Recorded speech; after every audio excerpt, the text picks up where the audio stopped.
বাংলাদেশ বিশ্ববিদ্যালয় 2 এ আমাদের টপিক কি কি ছিল? টপিক ছিল হচ্ছে বাংলাদেশের ক্ষুদ্র নৃগোষ্ঠী বা উপজাতি, তারপর হচ্ছে তোমার সংবিধান, নদ নদী, ওগুলো ছিল।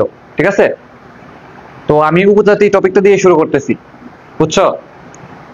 এরপর সংবিধান পড়বো, এরপর নদ নদী টপিকটা আমি লাইভে পড়াবো না, এখন তোমাদের আমি রেকর্ডের ক্লাসটা দিয়ে দিব, ওটা করে ফেলবা। ঠিক আছে, ওকে। তো দেখো, আশা করি কোনো সমস্যা নাই, শুরু করতেছি। ওয়ালাইকুম আসসালাম। হ্যাঁ,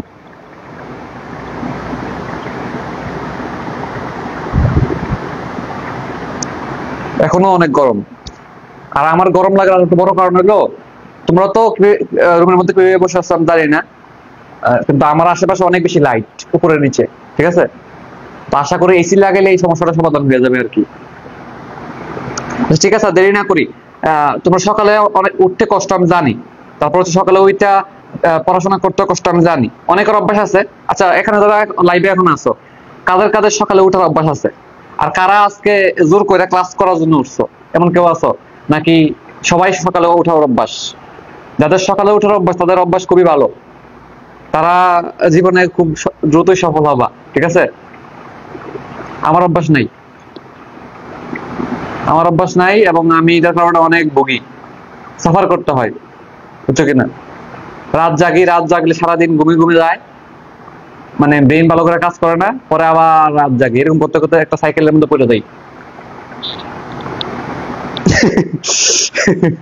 আর একটা কেমন করছে, জোর করে ক্লাস করার জন্য উঠছি। ঠিক আছে,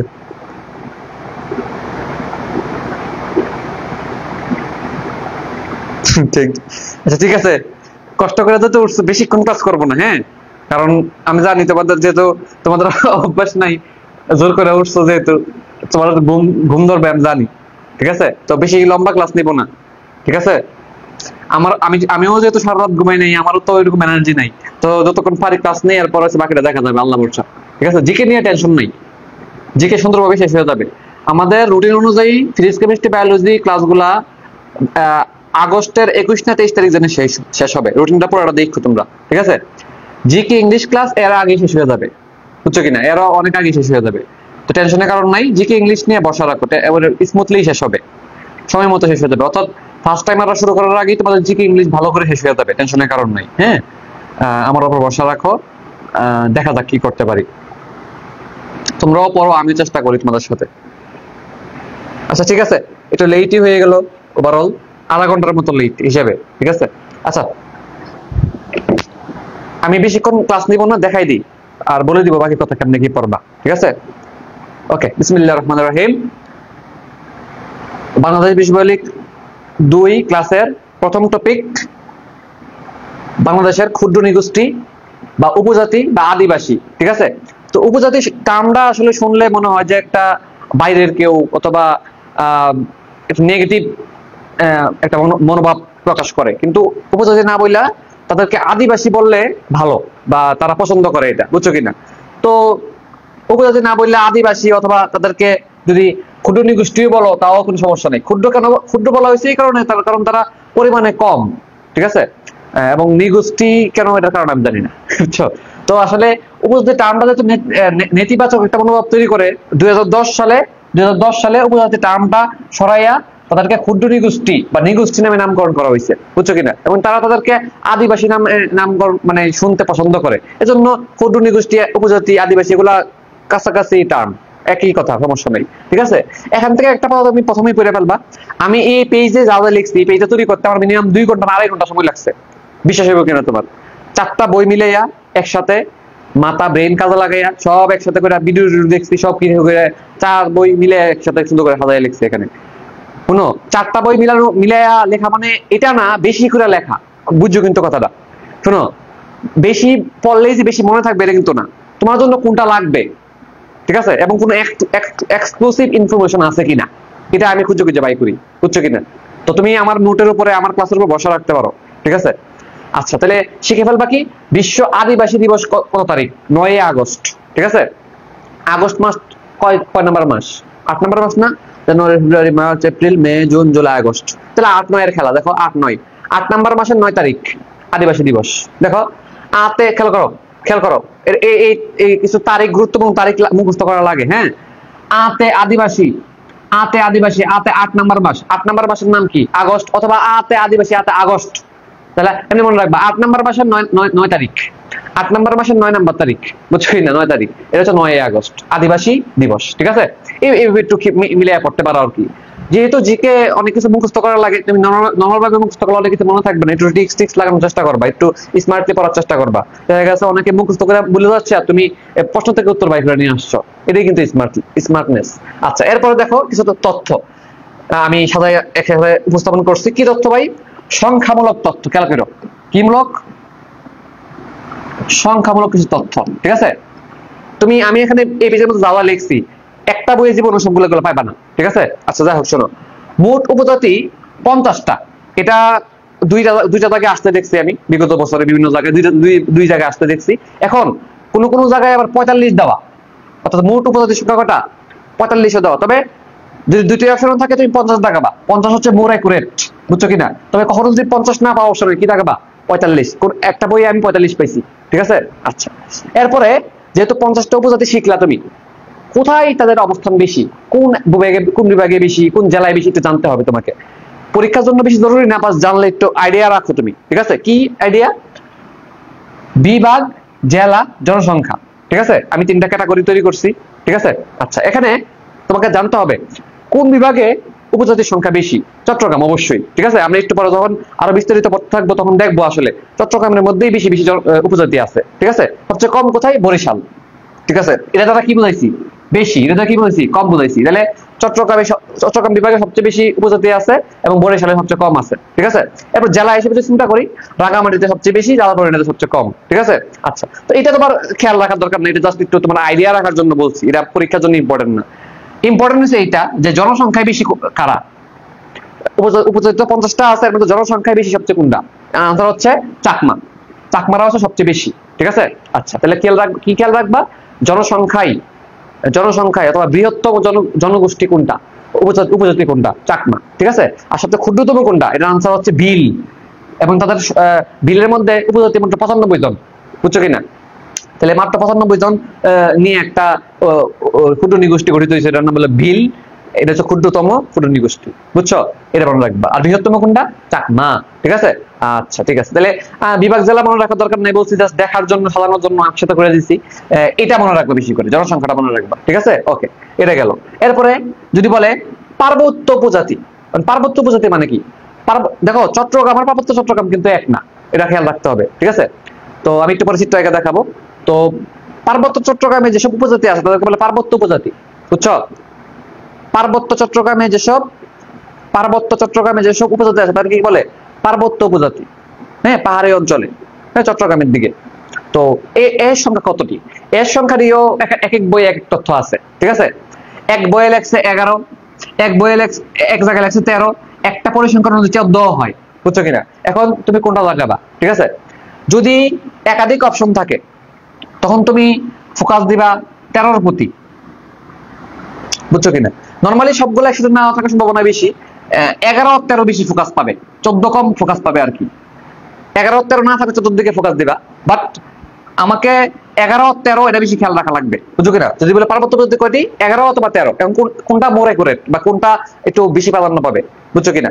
13 আমার পক্ষ থেকে 13 বললাম। ঠিক আছে, এবার প্রশ্ন অনুযায়ী উত্তর হবে আর কি, বুঝছো? আচ্ছা, খেয়াল রাখলাম। এরপরে পার্বত্য উপজাতির ভাষা কয়টি? আমরা তো বাংলা ভাষায় সহজে কথা বলে ফেলি, বা হাইস্ট ইংলিশে অনেকে মিলে বলে, হ্যাঁ, অনেকে হিন্দি পারে, তাই না? কিন্তু অনেকে আরবি পারে টুকটাক। কিন্তু পার্বত্য উপজাতিদের এক এক রকমের, যেহেতু তাদের উপজাতি অনেক রকম, 50টা উপজাতি, এক এক উপজাতির ভাষা এক এক রকম প্রায়, বুঝছো কিনা? প্রায় এক একটা উপজাতির ভাষা এক এক রকম, প্রায় 32 রকমের ভাষা আছে। ভাষা 32 ভাষা। ঠিক আছে, ঠিক আছে, এমনি চিন্তা করো, তাদের 32টা দাঁত, 32 রকমের ভাষা। ঠিক আছে, পার্বত্য উপজাতিটা কি এক এক রকম উপজাতি, এক এক রকম ভাষা। তাহলে 32টা দাঁতের 32টা ভাষা। ভাষা বলতে গেলে তো মুখ দিয়ে বলা লাগে, এমনি চিন্তা করো তুমি, মুখ দিয়ে বলা লাগে ভাষা। তাহলে মুখের মধ্যে দাঁত আছে 32টা, হাইস্ট, তাহলে 32টা দাঁত দিয়ে 32 রকমের ভাষা বলে, এমনি মনে রাখো, বুঝছো কিনা? তাহলে 32টা ভাষা আছে। এরপরে উপজাতীয় সাংস্কৃতিক প্রতিষ্ঠান কয়টি? এটা নিয়েও আবার কনফিউশন আছে, বুঝছো? এটার আনসার হচ্ছে, আমি ম্যাক্সিমাম বইয়ে পাইছি 8, তুমি 8 এর দিকে স্টার দিয়ে রাখো, ঠিক আছে। আর একটা বই আমি 10ও পাইছি। তো আমরা যদি 8 আর 10 একসাথে অপশন থাকে আমি 8 দেখাবো, এবং 8টাই মনে রাখবা, এটাই মনে রাখবা বেশি 8। চ্যাট জিপিটির মধ্যে 8 লেখা, একাধিক বই 8টা লেখা, আর 10টা পাইছি হচ্ছে ইয়ার বইয়ে, মিহির জিকে বইয়ে, বুঝছো কিনা। যাই হোক, এই 8 মনে রাখবা বেশি করে, ঠিক আছে। এখন 8টার নাম তো তোমার মনে রাখা লাগবে না, সাংস্কৃতিক প্রতিষ্ঠানের প্রথম কোনটা সেটা মনে রাখা লাগবে, কোথায় অবস্থিত এটা মনে রাখা লাগবে একটু, ঠিক আছে।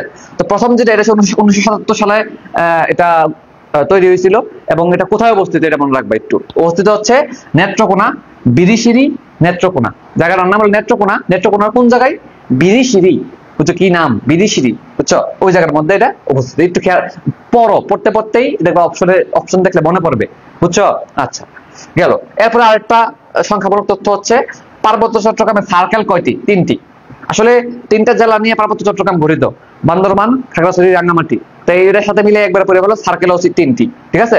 আচ্ছা, তো 3টার নাম খেয়াল না রাখতে পারলো, 3টাই কথাটা খেয়াল রাখো যে পার্বত্য চট্টগ্রামের সার্কেল করে 3টে। তাহলে একটা জিনিস খেয়াল করছো কিনা, সংখ্যামূলক যে তথ্যগুলো তোমার জন্য লাগবে এবং কনফিউশন ক্লিয়ার করে আমি কিন্তু এখানে উপস্থাপন করে দিলাম, ঠিক আছে। এবং একাধিক বই কি আছে এটা সব বললাম, কি দেখাবে এটা সব বললাম, ঠিক আছে। আশা করি তোমার ক্লিয়ার, তোমার কখনো কনফিউশন হবে না ইনশাল্লাহ। তো 3টে সার্কেলের নাম লিখছি, চাকমা, রোমাং, মং। চাকমা, রোমাং, মং। চাকমা, রোমাং, মং। চাকমারা রা লিখছি পাশে দিয়া, রা মানে রাঙ্গামাটি, বা দিয়া বান্দরবান, খা দিয়া খাগড়াছড়ি, এটাই লিখছি আর কি। তো এত কিছু দরকার নাই, তুমি আপাতত তিনটা এটা মনে রাখো বেশি আগে, ঠিক আছে। আচ্ছা, এরপরে কি আছে দেখি। হ্যাঁ, আরেকটা কথা আছে, এই যে যদি আমি তোমাকে যদি একটা প্রশ্ন করি যে ভাই আমাদের, আচ্ছা তোমরা একটু তথ্য বলে দিই একটু আশেপাশের, যেমন আমাদের আদমশুমারি, আদমশুমারি শুনছো না? আদমশুমারি মানে কি? প্রতি 10 বছর পর পর আদমশুমারি করা হয়, মানে বাংলাদেশের জনসংখ্যা কত এটা গণনা করা হয়, হ্যাঁ, আদমশুমারি বলা হয়। 1974 সালে আদমশুমারি প্রথম তো শুরু হয়েছিল, 1974 সালে। একটু কথাগুলো একটু খেয়াল রাখো, গুরুত্বপূর্ণ। 1974 সালে সর্বপ্রথম আদমশুমারি শুরু হয়েছিল, এটা মনে রাখবা। এবং ভারতীয় উপমহাদেশে 1872 সালে শুরু হয়েছিল, 1872। তাহলে বাংলাদেশে শুরু হয়েছে 1974-এ, আর ভারতীয় উপমহাদেশে শুরু হয়েছে 1872 সালে। কি? আদমশুমারি, ঠিক আছে। আচ্ছা, আদমশুমারির বর্তমান নাম কি? জনশুমারি ও গৃহগণনা, ঠিক আছে। আগে নাম ছিল কি? আদমশুমারি ও গৃহগণনা, এখন নাম হলো জনশুমারি ও, মানে আদমের জায়গায় জন লাগাই দিয়েছে আর কি, জনশুমারি ও গৃহগণনা। তো 1974 সালে সর্বপ্রথম শুরু হয়েছিল, আর সর্বশেষ কবে হয়েছে? 2022 সালে। মোটামুটি যদি ভুল না করি 15 জুন থেকে 21 জুনের মাঝখানে, এই দিনে সবার বাড়ি বাড়ি গিয়ে গিয়ে কিন্তু মানুষ গুনছিল, তাই না? এবং ডিজিটাল পদ্ধতির মাধ্যমে সর্বপ্রথম করা হয়েছে, ঠিক আছে না? তাইলে এবং সপ্তমবার কখন করা হবে? সপ্তমবার কখন করা হবে? করা হবে 2031 সালে, মনে রাখবা। তাহলে এই পর্যন্ত আদমশুমারি কয়বার হয়েছে? 6 বার। এই পর্যন্ত আদমশুমারি কয়বার হয়েছে? 6 বার। প্রথমবার কখন? 1974 সালে। সর্বশেষ কখন? 2022 সালে, ঠিক আছে। সপ্তমবার হইলে কত সালে হবে? 2031 সালে, ঠিক আছে। তো আমরা এটা ধরে কি করতে পারি, বাংলাদেশের জনসংখ্যা কত এটা আমরা একটা আইডিয়া করে হিসাব করা হয় আর কি।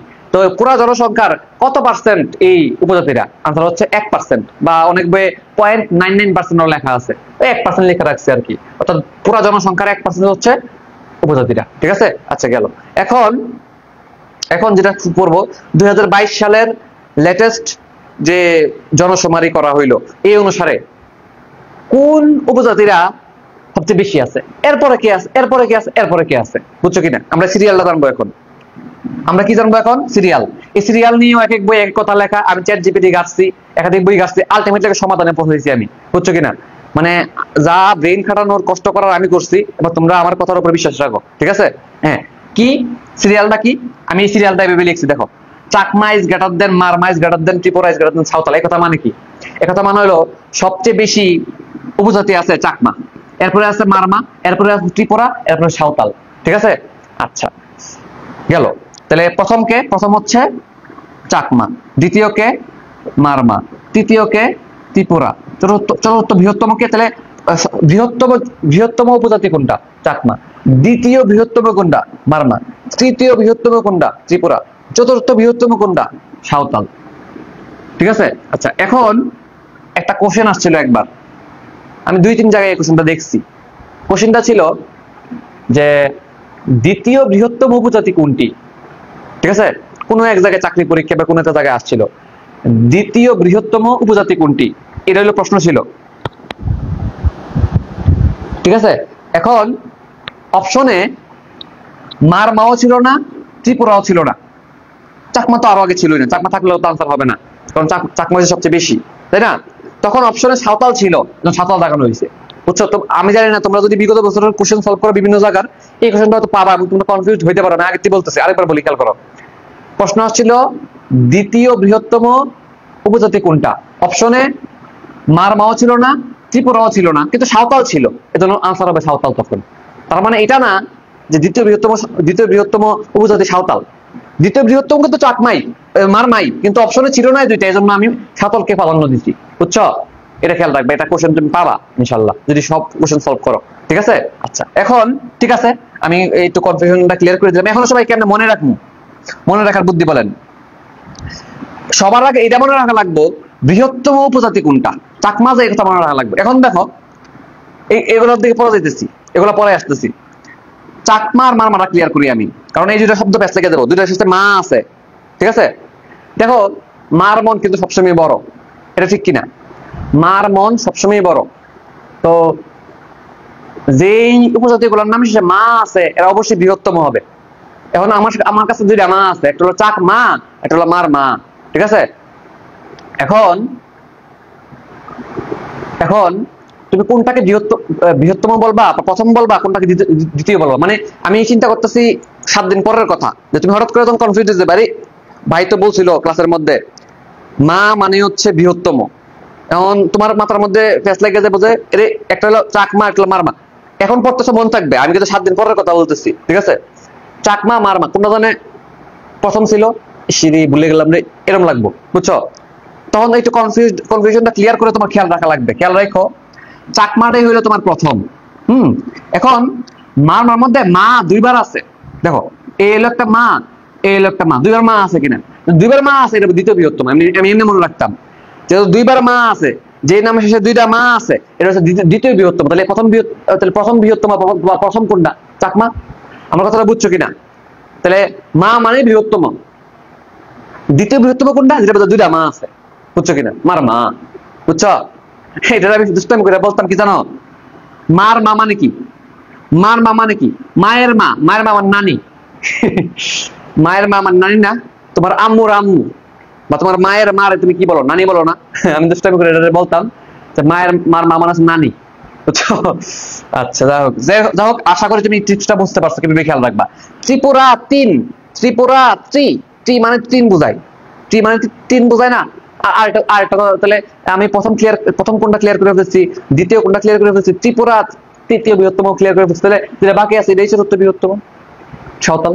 আশা করি তুমি সিরিয়ালটা খেয়াল রাখতে পারবা। ঠিক আছে, আগে তোমাকে ইম্পর্টেন্ট পড়া মনে রাখতে হবে, পরে ভিতরের পড়া। ঠিক আছে, গেল। আচ্ছা, এটা তাহলে গুরুত্বপূর্ণ একটা পড়া হয়ে গেল, গুরুত্বপূর্ণ একটা পড়া হয়ে গেল। ঠিক আছে, এটা মনে রাখতেই হবে। এটা ভুল করলে একদম ধরা, ডাইরেক্ট মারা, শেষ। এরপরে যে পড়াটা অনেকবার আসছে পরীক্ষায়, আস্তে আস্তে আস্তে আস্তে মানে প্রশ্নের মান সম্মান ইজ্জত সব শেষ করে ফেলছে, এতবার আসছে এবং সামনে আসার জন্য ইম্পর্টেন্ট। বিসিএস এ আসছে, চাকরি পরীক্ষা আসছে, মেডিকেল ভর্তি পরীক্ষা, সব জায়গায়। ঠিক আছে, যে ভাইয়া কি তান্ত্রিক, পিতৃতান্ত্রিক না মাতৃতান্ত্রিক, এই জিনিসটা বুঝছো কিনা? যে কোন উপজাতি পিতৃতান্ত্রিক, কোন উপজাতি মাতৃতান্ত্রিক। এখন তুমি একটু কমন সেন্স কাজে লাগাও। কি কমন সেন্স কাজে লাগাবে? দেখো নরমালি একটা পরিবারে কিন্তু বাবাই মেইন থাকে, তাই না? পিতা বা বাবাই তো মেইন থাকে। হ্যাঁ, মনে আছে কিনা ছোটবেলায় দুষ্টামি করতা, বাবারে তুমি ভয় পাইতা বেশি, তাই না? আম্মুরও তো বেশি একটা ভয় পাওয়া লাগে না, কারণ আম্মু হচ্ছে নরম দয়ালু মানুষ। ঠিক আছে, সুযোগ ছাড় দেয়। ঠিক আছে, যদিও মারে, ছোটবেলায় আম্মুর মার খাইছে অনেকে, আমিও খাইছি, আমার থেকে বেশি মার তোমরা বেশি খাও নাই অনেকেই। ঠিক আছে, তো কথা হইলো যে মার মন নরমই হয়, তো পিতা হচ্ছে ঘরের মেইন। হ্যাঁ, তো এই জন্য ম্যাক্সিমাম উপজাতির অধিকাংশের ক্ষেত্রে হচ্ছে পিতৃতান্ত্রিক, মানে পিতাই হচ্ছে পরিবারের প্রধান। কিন্তু যেহেতু অধিকাংশই পিতৃতান্ত্রিক, এটা তুমি মনে রাখতে পারবে না। তোমাকে মনে রাখতে হবে যে কয়েকটা ব্যতিক্রম আছে যারা মাতৃতান্ত্রিক, মানে যে পরিবারের মধ্যে মা মেইন, মা এলো মেইন, বুঝছো কিনা? তাহলে আমরা অধিকাংশ যেগুলো এগুলো মনে রাখবো না, আমরা মনে রাখবো যে এই যে কয়েকটা এক্সাম্পল আছে মাতৃতান্ত্রিকের, এগুলো মনে রাখবো, তাহলে বাকিগুলো পিতৃতান্ত্রিক। বুঝছো? তো আমাদের যেটা মেইন পড়া এই জায়গার মধ্যে মাতৃযান্ত্রিক যেটা, এটা মনে রাখবো, বুঝছো কিনা? মাতৃযান্ত্রিকটা হচ্ছে আমরা মনে রাখবো, বাকি সব হবে পিতৃযান্ত্রিক। ঠিক আছে? এখন একটু কনফিউশন এখানে ক্লিয়ার করে দিই যে ভাই একটা আছে মার মা, তো মার মা শব্দটা শুনলি কেন মাতৃযান্ত্রিক মাতৃযান্ত্রিক মাত্রার মধ্যে ঘুরে? মার মা, মা অথবা মতে মাতৃযান্ত্রিক মনে হয় না, এটা হবে না, এটা হবে পিতৃযান্ত্রিক। পিতৃযান্ত্রিক অনেকগুলো আছে, কেন জানে আলাদা করে পরীক্ষায় পিতৃযান্ত্রিক জিজ্ঞাসা করলে মার মা অপশনে থাকেই, বুঝছো? এই জন্য এটা ব্র্যাকেটে এটা লিখছি, আর অন্যগুলো আছে আর কি। যাই হোক, আমাদের মেইন পড়া এটা না, আমার মেইন পড়া হইলো যে মাতৃযান্ত্রিক কারা কারা, এটা মনে রাখা। দুইটা মাত্র উপজাতি, আমি জানি না অন্য কোনো উপজাতি আছে কিনা, তবে সকল সকল বই এই দুটা কথা, এই দুটো উপজাতির কথাই লেখা আছে। ঠিক আছে? গারো আর খাসিয়া। এখন ভাই ভালো কথা, ভালো কথা, আপনি আমরা বুঝাই দিয়েছেন যে আমাকে মনে রাখতে হবে মাতৃযান্ত্রিক কারা কারা। ঠিক আছে? কিন্তু মনে রাখবো কেমনি, এটা তো সমস্যা। দেখি একটা বুদ্ধি বাই করি। যেমন কি বলতে পারো? ঠিক আছে, আমি দুইটা বুদ্ধি শিখাই, বা তোমরাও নিজেরাও বানাইতে পারো ট্রিক্স। যেমন তুমি এভাবে একটা কথা বলতে পারো যে আমরা তো অনেকেই নুডলস খাই, খাই কিনা? নুডলস খাই না? নুডলসের মধ্যে মোটামুটি একটা পরিচিত বিখ্যাত প্রতিষ্ঠান হলো ম্যাগি নুডলস, তাই না? তো তুমি যদি একটা কথা বলো, সত্য কথা যদি বলো তুমি যে ম্যাগি নুডলস খাই, ম্যাগি নুডলস খাই, তাহলে বলো তো ম্যাগি মানে কি? মতে হচ্ছে মাতৃযান্ত্রিক, গতে হচ্ছে গারো, আর ম্যাগি নুডলস খাই দিয়ে হচ্ছে খাসিয়া। বুঝছো কিনা? ম্যাগি নুডলস খাই এই কথা যদি বলতে পারো তাহলে তোমার হয়ে গেল। অথবা মা মনে করো তোমার ম্যাগি নুডলস রান্না করে দিছে, তুমি ম্যাগি নুডলস খাইতেছো, বুঝছো? ম্যাগি নুডলস এর ম দিয়ে মাতৃযান্ত্রিক, গ দিয়ে গারো, আর খাই দিয়ে হচ্ছে খাসিয়া। এটা একটা ট্রিক্স।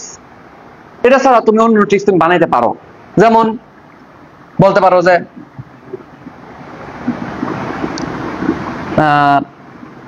গরম, গরম খাসি, গরম খাসি। হ্যাঁ, গরম খাসি মানে কি? গর দিয়ে হচ্ছে গারো, ম দিয়ে মাতৃযান্ত্রিক, খাসি মানে খাসিয়া। বুঝছো না? আমার কথা হলো যেমনি হোক মনে রাখার চেষ্টা করো, গরম খাসি অথবা কিছু একটা বানাও, বানায় মনে রাখো। যেমনি হোক কিছু একটা বানায় মনে রাখো, নর্মালি মনে থাকবে না। এবং যেটা বানাইবা এটা বারবার রিভিশন দিবা, এক এক সময় এক এক ট্রিক্স ফলো করবা না। ঠিক আছে? একটা নির্দিষ্ট ট্রিক্স দিয়া মনে রাখার চেষ্টা করবে এটা। ঠিক আছে? আশা করি বুঝতে পারছো কেন মনে রাখবা। তো গারো খাসিয়া যে মাতৃযান্ত্রিক, এটা মনে রাখা খুবই জরুরি। এটা ভুল করলে একদম চান্স মিস হয়ে যাবে, বুঝছো? খেয়াল রাখতে হবে। শেষ। এরপরে আসো, এরপরে স্টেপের পড়া। তাহলে আমাকে এই যে কারা মাতৃযান্ত্রিক, কারা পিতৃযান্ত্রিক, এই প্রশ্ন আসলে কিন্তু পারতে হবে। এরপরে সিরিয়ালটা খেয়াল রাখা লাগবে। ঠিক আছে? এরপরে গুরুত্বপূর্ণ একটা পড়া, বাংলাদেশের কোন জায়গায় কোন উপজাতি বাস করে। ঠিক আছে? বাংলাদেশের কোন জায়গায় কোন উপজাতি বাস করে, খুবই ইম্পর্টেন্ট একটা পড়া। ঠিক আছে? আচ্ছা, তো এটা মনে রাখার আগে তোমাকে আমি একটা কথা বলে দিই যে ম্যাক্সিমাম উপজাতি বাস করে পার্বত্য চট্টগ্রামে, বা মোটামুটি পরিচিত বড় বড় উপজাতি গুলা বাস করে পার্বত্য চট্টগ্রামে। আর বাকিগুলো ছড়াই ছিটা আছে আর কি। আমরা যেটা করব, ছড়াই ছিটা যেগুলো আছে এগুলো পড়ে ফেলবো, তাহলে এর বাইরে যা আছে সবকিছু ঢুকাই দিব কোথায়? পার্বত্য চট্টগ্রামে। বুঝছো কিনা? তাহলে কি বললাম? বাসস্থান অধিকাংশ পার্বত্য চট্টগ্রামে, আর বাকিগুলা চিত্র দীক্ষা মনে রাখবো। ঠিক আছে? তো চলো চিত্র একটা আঁকি, চলো চিত্র আঁকি। কি আঁকি? চিত্র আঁকি। মা খাসির রং গাঢ়। হ্যাঁ, যেটা পারো এটা দিয়ে মনে রাখো। তবে তোমার মনে থাকবে কিনা এটা তুমি কনফার্ম করো আর কি। আমি তো তোমাকে যেটা বললাম ট্রিক্স, তুমি নিজের মতো করে একটা দুটো বানাও, দেখো হয় কিনা। ঠিক আছে? তো আবারও আমরা আমাদের বিখ্যাত বাংলাদেশের মানচিত্র আঁকবো, একে একে শিখবো। বুঝছো? চিত্র সুন্দর হওয়া জরুরি না, জরুরি হইলো আঁকতে পারাটাই জরুরি। ঠিক আছে?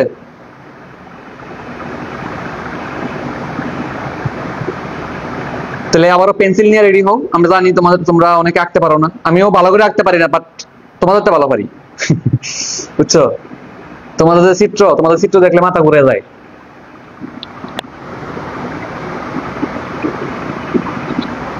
আচ্ছা,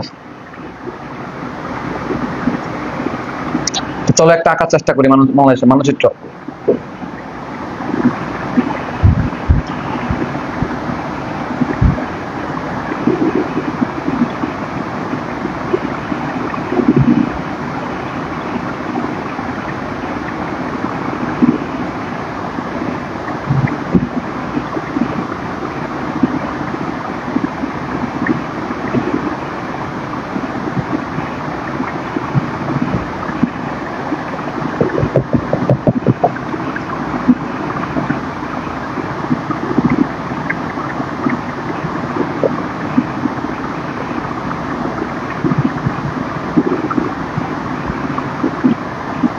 পেস্ট টেস্ট লাগাই দিব নি কোনো না, ঠিক আছে।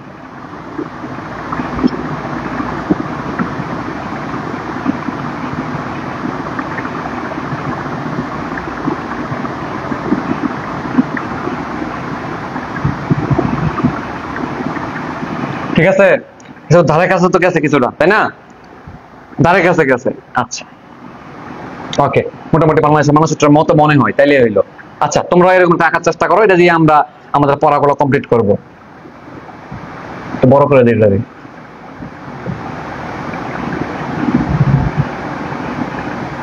আচ্ছা ঠিক আছে, এখানে আমরা অনেকগুলো রিজিয়ন ভাগ করবো। দেখো প্রথমত তোমাদের কি স্পেশাল জায়গাটা দেখাই। স্পেশাল জায়গা কি?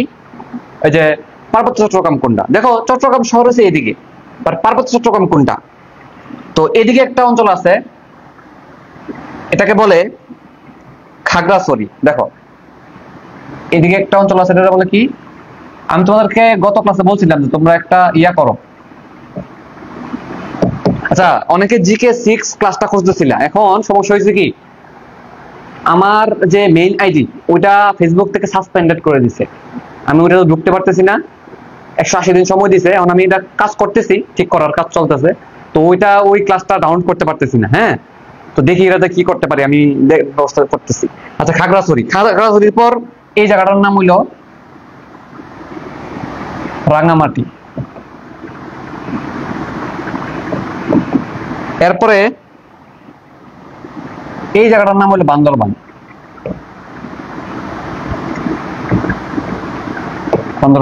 ওকে, এই যে তিনটা জায়গা, এই তিনটা জায়গার একসাথে বলা হয় পার্বত্য চট্টগ্রাম। কি বলা হয়? পার্বত্য চট্টগ্রাম। আর এদিকে হচ্ছে চট্টগ্রাম শহর, চট্টগ্রাম জেলা মিললি। তাহলে চট্টগ্রাম আর পার্বত্য চট্টগ্রাম কিন্তু এক না, ঠিক আছে? এদিকে ফেনী আছে, ফেনী, নোয়াখালী, এদিকে সব আছে, ঠিক আছে? একটু খেয়াল রাখো যে চট্টগ্রাম আর পার্বত্য চট্টগ্রাম এক না। তো এই যে এদিকে পাহাড়ি অঞ্চল আছে, এদিকে এই জায়গাটা পাহাড়ি অঞ্চল, বিভিন্ন পাহাড়টা আর আছে, তো এইটাকে বলে পার্বত্য চট্টগ্রাম।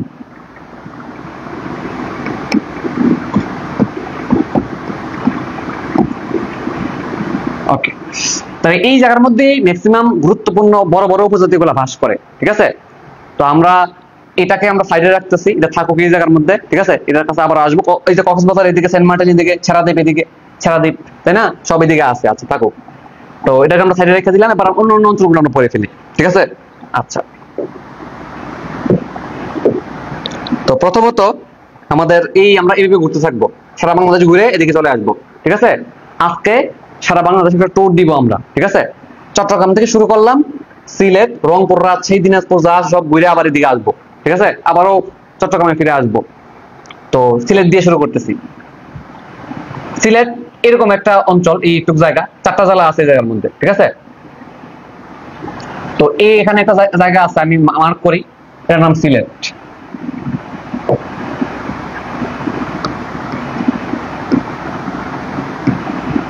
ঠিক আছে? তো সিলেট জেলায় যেগুলা যে উপজাতি আছে তাদের নাম হলো মণিপুরি, খাসিয়া, বুঝছো? তো নামগুলা কি কি?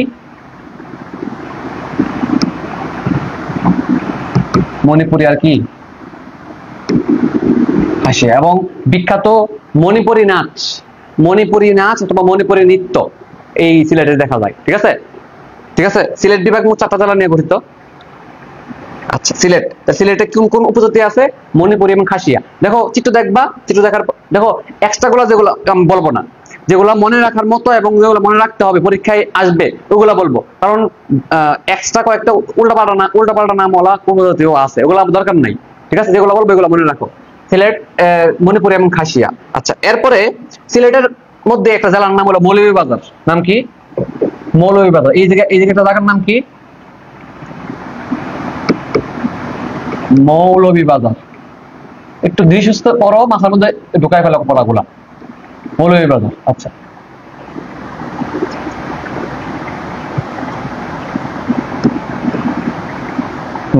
মৌলভীবাজারে যে উপজাতিটা থাকে তার নাম হলো পাঙ্গন। তার নাম কি? পাঙ্গন।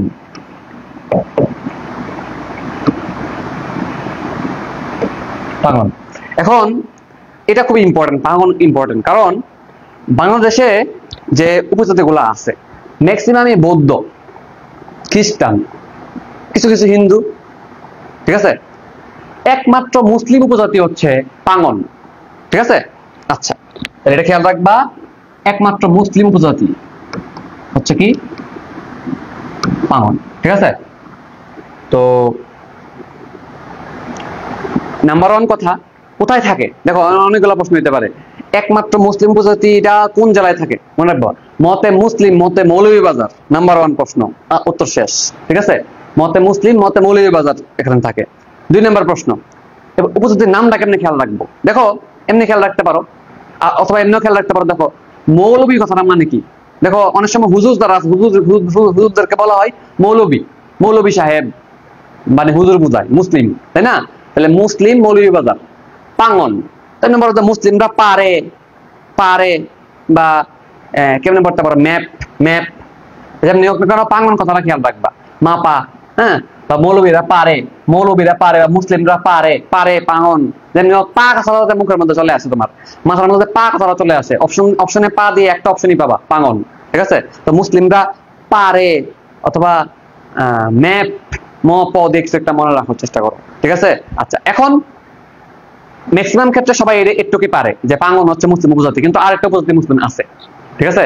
এটা অপশন নরমালি সবসময় আসে না, কিন্তু কিছু কিছু বইয়ে আছে, এটা লেখা রাখো। আরেকটা মুসলিম আছে, এটার নাম হলো লাউরা, ভুল না করলে লাউরা, লাউরা, ঠিক আছে?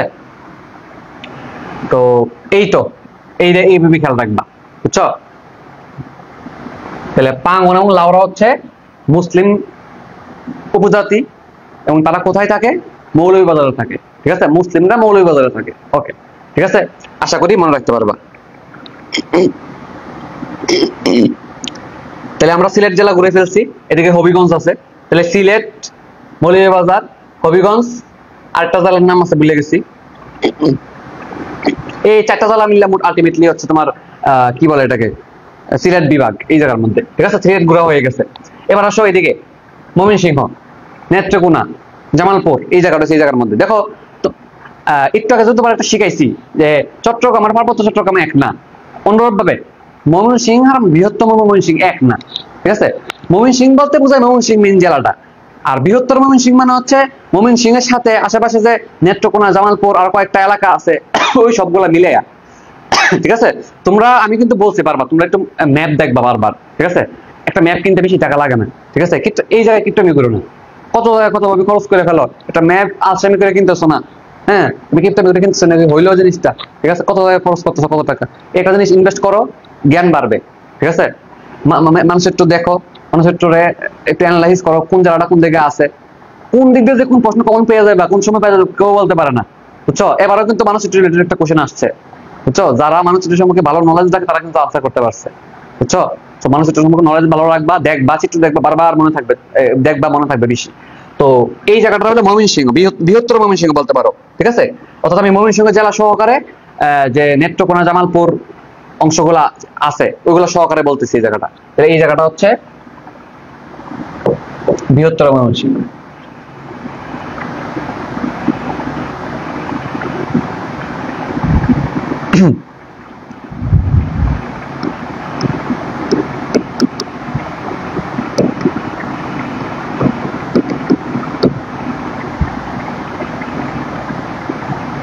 এখানে কোন কোন জেলার নাম আমাকে মনে রাখা লাগবে, ঠিক আছে? বা কোন কোন উপজাতির নাম মনে রাখা লাগবে?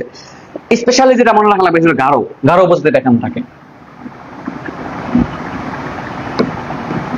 গারো। আরেকটা হচ্ছে হাজং, এরা এখানে থাকে, ঠিক আছে? এখন কথা হইলো যে ভাই আরো থাকে কয়েকটা, হদি, হাদি, এরকম হদি আর কয়েকটা থাকে। তোমাকে গারো এবং হাজং মনে রাখো তাইলে চলবে, ঠিক আছে? আচ্ছা, এবং যদি বলে স্পেশালি এটা যে আলাদা, দেখো আমি কিন্তু বৃহত্তর ময়মনসিংহ বলছি, এই কথা মানে ময়মনসিংহ আছে, জামালপুর, নেত্রকোনা, শেরপুর, জামালপুর, নেত্রকোনা, শেরপুর আরো কয়েকটা অঞ্চল সব মিলে একটু বৃহত্তর ময়মনসিংহ। এখন যদি কখনো জিজ্ঞাসা করে যে গারোরা কোথায় থাকে, দেখো আমি তো বৃহত্তর ময়মনসিংহ বললাম, বৃহত্তর ময়মনসিংহ যদি জিজ্ঞাসা করে বা ময়মনসিংহ বললে এই কথা মনে রাখবা। এবং আলাদা করে যদি স্পেসিফিক করে জিজ্ঞাসা করে যে গারোরা প্রধানত কোথায় থাকে, গারো উপজাতিটা প্রধানত কোথায় থাকে, বা গারো উপজাতিদের প্রধান বাসস্থান কোথায়, তখন কিন্তু তুমি ময়মনসিংহ আনসার করবা। তাহলে খেয়াল করো, স্পেসিফিক ভাবে জিজ্ঞাসা করলে আনসার করবা কি, গারোরা হচ্ছে ময়মনসিংহে। আর যদি হাজুংদা জিজ্ঞাসা করে, তোমার আনসার করবো নেত্রকোনা। ময়মনসিংহ নেত্রকোনা দুইটা কিন্তু বৃহত্তর ময়মনসিংহের অংশ, ঠিক আছে? এই দুটো মনে রাখতে পারলে এখন তুমি আনসার করতে পারবে, এতে আর কোনো তেমন প্যারা নাই, বুঝছো? আচ্ছা গেল, তাইলে আমাদের সিলেট ঘোরা হয়ে গেল, ময়মনসিংহ ঘোরা হয়ে গেল, ঠিক আছে? ওকে, এখন আসো রংপুরে চলে যাই। রংপুর বিভাগ, এই জায়গাটাই তো রংপুর, তাই না? এদিকে রংপুর, এই পাটটা এইখানে রংপুর, রাজশাহী এইদিকে, তাহলে নাম কি? রংপুর।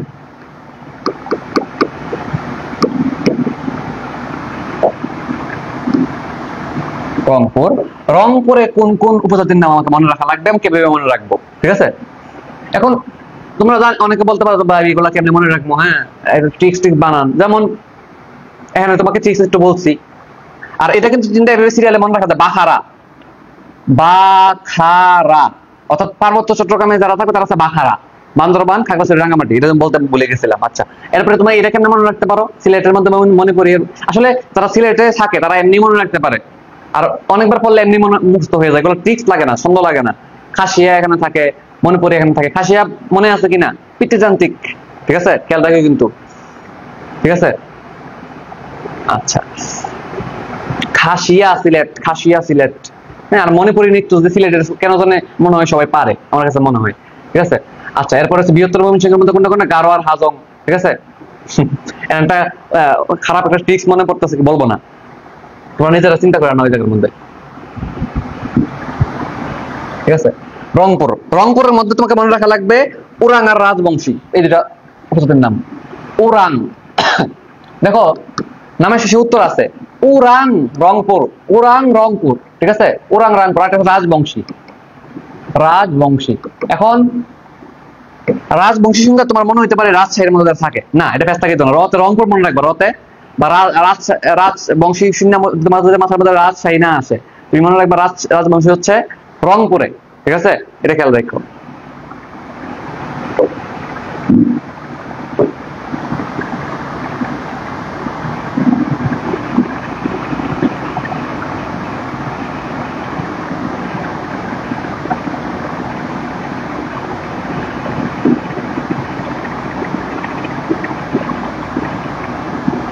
ঠিক আছে? আচ্ছা, আর এবার হচ্ছে রাজশাহী, রাজশাহী চলে আসো, এদিকে রাজশাহী, মোটামুটি রাজশাহী, দিনাজপুর, চাঁপাইনবাবগঞ্জ, এদিকে না, এটা আইডিয়া রাখো নামগুলা, রাজশাহী, দিনাজপুর, চাঁপাইনবাবগঞ্জ, হ্যাঁ এদিকে তো পঞ্চগড় এদিকে, তাই না? হ্যাঁ, আচ্ছা ঠিক আছে, তাহলে এখন ওর নামকরণ করতেছি রাজশাহীর। রাজশাহীর মধ্যে কারা কারা আছে?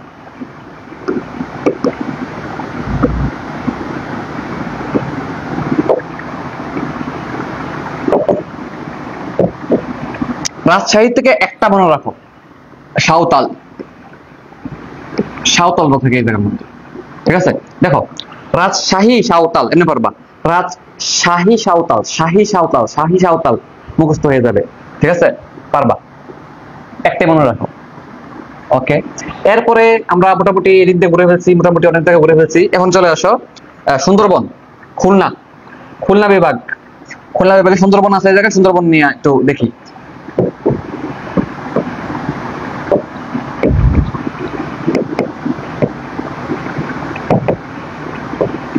সুন্দরবন, সুন্দরবনে তোমরা এই কথাটা অনেকে শুনছো হয়তো, কোনো একটা ক্লাসে পড়ছিলা যে রাওয়ালি, মৌরালি, এই কথাটা তুমি শুনছো আগে কোনো একটা ক্লাসে, যে রাওয়ালি, মৌরালি এরা এই জায়গায় থাকে, বাওয়ালি, ঠিক আছে? তো মৌরালি কেন বলে? ওই যে মৌ বা মৌমাছি সংগ্রহ করে, যে জন্য মৌরালি সম্ভবত এদেরকে বলে মৌরালি। তারপর হচ্ছে রাওয়ালি, এই উপজাতি গুলো এখানে থাকে, ঠিক আছে? আচ্ছা, তাহলে মোটামুটি এই সাইড দিয়ে ঘুরে চলে আসছি। এবার আরেকটা আছে আমাদের যে পটুয়াখালী, পটুয়াখালী জেলা, ওইখানে মনে আছে কিনা? কি আছে বলতো? সাগরকন্যা, কুয়াকাটা, ঠিক আছে? এখন দুইটা জিনিস পড়বো, দেখো এদিক দিয়ে কক্সবাজার আছে কিনা, দেখো এদিক দিয়ে আছে পটুয়াখালী, খেয়াল করো পটুয়াখালী, এটা কিন্তু কক্সবাজার, তাই না? এই কক্সবাজার আর হচ্ছে এদিক দিয়ে পটুয়াখালী, তাহলে কি কি পাইলাম বলতো?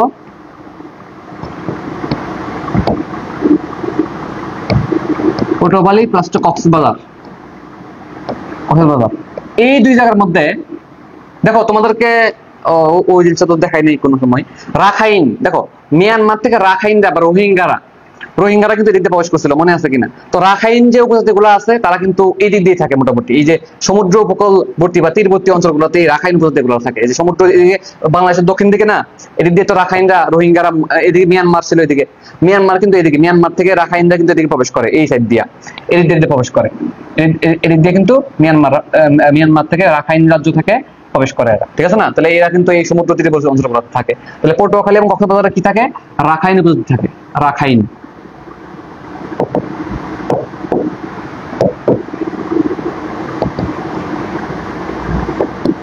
এখন পরীক্ষায় যদি একটা অপশন দেখাইতে বলে যে রাখাইনরা কোথায় থাকে, তখন তুমি আনসার দিবা হচ্ছে পটুয়াখালী, এটা বেশি গুরুত্ব দিবা তুমি, ঠিক আছে? পটুয়াখালীতেই রাখাইনরা সবচেয়ে বেশি থাকে, এটা মনে রাখবা, ঠিক আছে? রাখাইনরা সবচেয়ে বেশি বসবাস কোথায়? পটুয়াখালীতে, এটা একটু আলাদা করে খেয়াল রাখবা, ঠিক আছে? যদি একটা বলে, তাহলে এই তো মোটামুটি আমরা যা ঘুরে ফেলছি, এই তো, ঠিক আছে? এইটাই মনে রাখবা। বৃহত্তর ময়মনসিংহ আরো বড় হবে এই জায়গার মধ্যে। এই তো, তাহলে এই হলো তোমার একটা বাংলাদেশ ট্যুর দিলাম আমরা, ঠিক আছে? তাহলে আমরা যে কোথায় কোন উপজাতি আছে আমরা চিত্র দেখে মনে রাখার চেষ্টা করবো। তুমি চিত্রটা আছে কি করবে, সুন্দর করে খাতার মধ্যে নোট করে রেখে দিবা, হয় টেবিলের সামনে লাগালে রাখতে পারো, তোমার নোটের মধ্যে রাখতে পারো, টেবিলের মধ্যে লাগালে সবচেয়ে ভালো। তোমার বারবার এটা সপ্তাহে একদিনও তো চোখে পড়বো, তাই না? একদিন চোখে পড়লে একদিন যদি তুমি তাকাই একটু রিভিশন দিবা, দেখবে সবকিছু মুখস্থ হয়ে গেছে। তাহলে মোটামুটি আমরা এই বিভাগের একটু খেয়াল রাখবো আর কি, যে কোথায় কি আছে, বুঝছো? ইনশাল্লাহ আমরা পেঁচ লাগবে না। তাহলে এই হলো আমাদের যে বিভিন্ন উপজাতির বসবাস। তো তোমরা যদি জিকের বই খুলে দেখবে যে এভাবে চিত্র দিয়ে পড়ায় নাই কোথাও, বা চিত্র দিয়ে গুছানো নাই, তোমাদের ওই জাস্ট লেখা আছে যে চাকমারা এই জায়গায় থাকে, মারমারা এই জায়গায়। এখন তোমার বলছে আচ্ছা ঠিক আছে, তুমি এই জায়গায় চাকমা পাইছো এখনো? চাকমা, মারমা, ত্রিপুরা এগুলা পাইছো সিরিয়ালে? ওই যে তোমার বৃহত্তম উপজাতি গুলা, চাকমা, মারমা, তারপর কি ত্রিপুরা, পাইছো এই জায়গায়? না। তাহলে এগুলো কোথায় আছে বলছিলাম কিনা? এই জিনিসগুলা পড়ার পর যা বাকি আছে সব এই জায়গার মধ্যে, পার্বত্য চট্টগ্রামে। অর্থাৎ এরা আছে কোথায়? তোমার যদি বলছে চাকমা কই থাকে, তুমি বলো ভাই পার্বত্য চট্টগ্রামে। ভাই তোমার পার্বত্য চট্টগ্রাম মানে কি? তুমি বলো ভাই বাখারা মানে হচ্ছে বান্দরবান, খাগড়াছড়ি, রাঙ্গামাটি, বুঝছো? তো তুমি ভাই ইয়া কই আছে, যে বলে মারমারা কই আছে, ভাই মারমা এই জায়গার মধ্যে আছে। ত্রিপুরা কই আছে, ভাই ত্রিপুরা এই জায়গার মধ্যে আছে, বুঝছো? বাকি যা বলে সব এই জায়গার মধ্যে ঢুকাই দিবা, বুঝছো কিনা? আচ্ছা, আর তুমি তো মোটামুটি কমন উপজাতিগুলোর নাম পড়িয়ে গেছো। এখন তোমার এই জায়গায় একটা প্রশ্ন আসে, নিচের কোন উপজাতি বাংলাদেশে নাই? তো তুমি এই নামগুলা পড়ার পর তোমার তো একটা আইডিয়া হয়ে গেছে না বাংলাদেশে থাকা উপজাতিগুলোর নাম কি কি, তখন তুমি অপশন দেখে ধরতে পারবা, ঠিক আছে? মেডিকেল ভর্তি পরীক্ষায় একবার প্রশ্ন আসছিল এবং আরো অন্য জায়গায় আসছে, নিচের কোনটি বাংলাদেশে নিচের কোন উপজাতি বাংলাদেশে থাকে না, বুঝছো? এইভাবে প্রশ্ন আসে। আর একটা কথা খেয়াল রাখো, যে এই যে আমাদের মারমা বললাম, মারমাদের আরেকটা নাম হলো মগ, এই নাম মগ বলা হয় এদেরকে, মগ, বুঝছো? এই তো আরেকটা কথা বললো যে সতে সাঁওতাল, সতে এরা সমতলে বসবাস করে। সমতল মানে কি? পাহাড়ি অঞ্চল না, বুঝছো কিনা? রাজশাহীতে কোনো পাহাড়ি অঞ্চল নাই। তাহলে খেয়াল রাখো, এরা সমতলে বসবাস করে। এবং সমতল যদি জিজ্ঞাসা করে সমতলে বসবাস করা বৃহত্তম উপজাতি কোনটা, তখন কিন্তু তুমি আর ভুলে চাকমা দাগাই দিও না, আনসার হবে কি? সাঁওতাল। তাহলে সমতল চাকমারা কিন্তু পাহাড়ি অঞ্চলে, খেয়াল করে কিন্তু চাকমা, মারমা এরা কিন্তু পার্বত্য চট্টগ্রাম মানে ওখানে কিন্তু পাহাড়ি অঞ্চল, ঠিক আছে? এরা হচ্ছে ওই জায়গার মধ্যে। কিন্তু যদি বলে সমতলে বসবাসকারী বৃহত্তম উপজাতি কোনটা, তখন কিন্তু আনসার সাঁওতাল, বুঝছো? সমতলে বসবাসকারী। তাহলে দুইটা প্রশ্ন হইতে পারে। নাম্বার 1, সমতলে বসবাস করে কোন প্রজাতি, আনসার হচ্ছে সাঁওতাল। 2 নম্বর প্রশ্ন, সমতলে বসবাসকারী বৃহত্তম প্রজাতি কোনটা, সাঁওতাল, বুঝছো? এভাবে খেয়াল করবো। তাহলে আশা করি জানতে পারবা। তাহলে দেখো এই যে আমরা কি করে ফেললাম, চিত্র দিয়া বিভিন্ন উপজাতির অবস্থান কোথায়, বাংলাদেশের কোথায় অবস্থান, এটা আমরা পড়ে ফেলছি, ঠিক আছে? এরপরে আমরা আরেকটা পড়া পড়লে আমাদের কি শেষ হয়ে যাবে? আমাদের শেষ হয়ে যাবে হচ্ছে উপজাতি টপিকটা শেষ হয়ে যাবে। তোমরা আমাকে বলো চিত্র দিয়ে তোমাকে বুঝাইছি, তুমি ব্যাপারটা বুঝছো কিনা, আগে ভেবে পড়ছিলা কিনা। দেখো তোমাদের এখানে ম্যাক্সিমাম হচ্ছে সেকেন্ড টাইমার। এই কথা মানে কি, তোমরা আগে অন্য জায়গায় পড়ছো, অনেকে অফলাইন বড় বড় কোচিং এ ছিলা, পাশাপাশি অন্য প্ল্যাটফর্মে ছিলা, তুমি আমাকে একটু বলো আগে ভেবে পড়ছিলা কিনা, এবং তোমার এখন একটু ইজি হইতেছে কিনা তোমার কাছে, বা তুমি একটু ফিল পাইতেছো কিনা, একটু ভালো লাগতেছে কিনা, মানে জিকের মধ্যে একটু মজা পাইতেছো কিনা। আমি ছোটখাটো ট্রিক্স দেওয়ার চেষ্টা করলাম, পাশাপাশি বুঝাইয়া পড়ার চেষ্টা করলাম, জিকে আসলে একটু বুঝে পড়া যায়, বা জিকে আসলে একটু অন্যভাবে পড়া, তুমি এটা বুঝতেছো কিনা। ঠিক আছে, তোমরা অভিজ্ঞ, ফার্স্ট টাইমার যে যেমনি খাওয়াইছে হে এমনি বুঝে। তোমাদেরকে কিন্তু খবর আছে, তোমরা কিন্তু ভালো বুঝো যে আসলে আমি আমার আপডেট হচ্ছে কিনা আগের থেকে। হ্যাঁ, এটা কিন্তু তোমরা বুঝবা আস্তে আস্তে। এবং আমরা ফিজিক্স কেমিস্ট্রির ক্ষেত্রে কিন্তু মেইন বইগুলো ধরে ধরে পড়াইতেছি আমরা। তো তোমাদের মেইন বইয়ের উপর একটা দক্ষতা থাকা উচিত, একটা কনফিডেন্স থাকা উচিত। যে স্টুডেন্টের মেইন বইয়ের উপরে ভালো দক্ষতা থাকে, কনফিডেন্স থাকে, সে আসলে পরীক্ষা সবসময় ভালো করে, বুঝছো। ফাঁকিবাজ গুলো ধরা খাইতেই থাকে সব জায়গায়।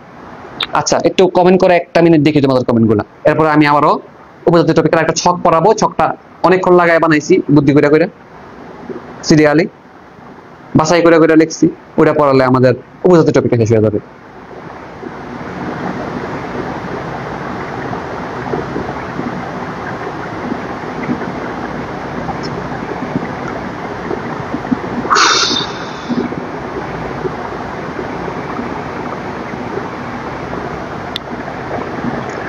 তাহলে আমরা ফ্রিতে বাংলাদেশ ট্যুর দিয়ে দিলাম, কি কও? ভালোই তো। সকাল সকাল ফ্রিতে বাংলাদেশ ট্যুর দিয়ে দিলাম। বাংলাদেশের এক মাথাতে ঘুরা আবার ঘুরে ফিরে আরেক মাথা চলে আসছি। তোমার বন্ধু বান্ধবদের বলবা যে আমাদের কোর্সে ভর্তি হইলে, বিজয় মেডিকেল কোর্সে ভর্তি হইলে ফ্রিতে বাংলাদেশ ট্যুর দেওয়া যায়। ঠিক আছে,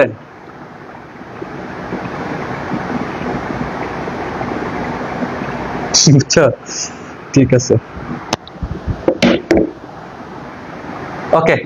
এখন এখানে বাছাইকৃত তথ্য আনছি আমি। বাছাই করতে অনেক সময় লাগছে আমার, মানে তথ্য বাছাই করে আনা যে কোনটা লাগবে তোমার জন্য। তো আমি এখানে আসলে বুজুং বাজুং অনেকগুলো উপজাতির নামই আছে, বাট সবগুলো তোমার লাগবে না। হ্যাঁ, আমি মোটামুটি 8টা উপজাতির নাম এখানে লিখছি। দেখো, 1 থেকে শুরু করে 8টা লিখছি, এর মধ্যে তুমি অনেকগুলো নাম শিখে গেছো। ঠিক আছে, তো ওইগুলা সম্পর্কে কিছু তথ্য তোমাকে জানতে হবে এখন। হ্যাঁ, এখন নামগুলো আমরা টুকটাক জানি, সমস্যা নাই।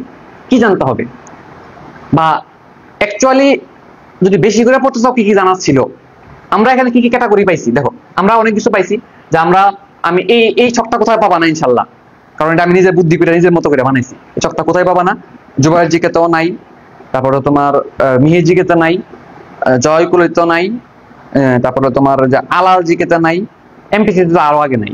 ঠিক আছে, তো আমি একটু বুদ্ধি করে বানাইছি এটা, যে এটা ছকের মধ্যে গুছাই নিয়ে আসছি। দেখো কি কি আছে এখানে।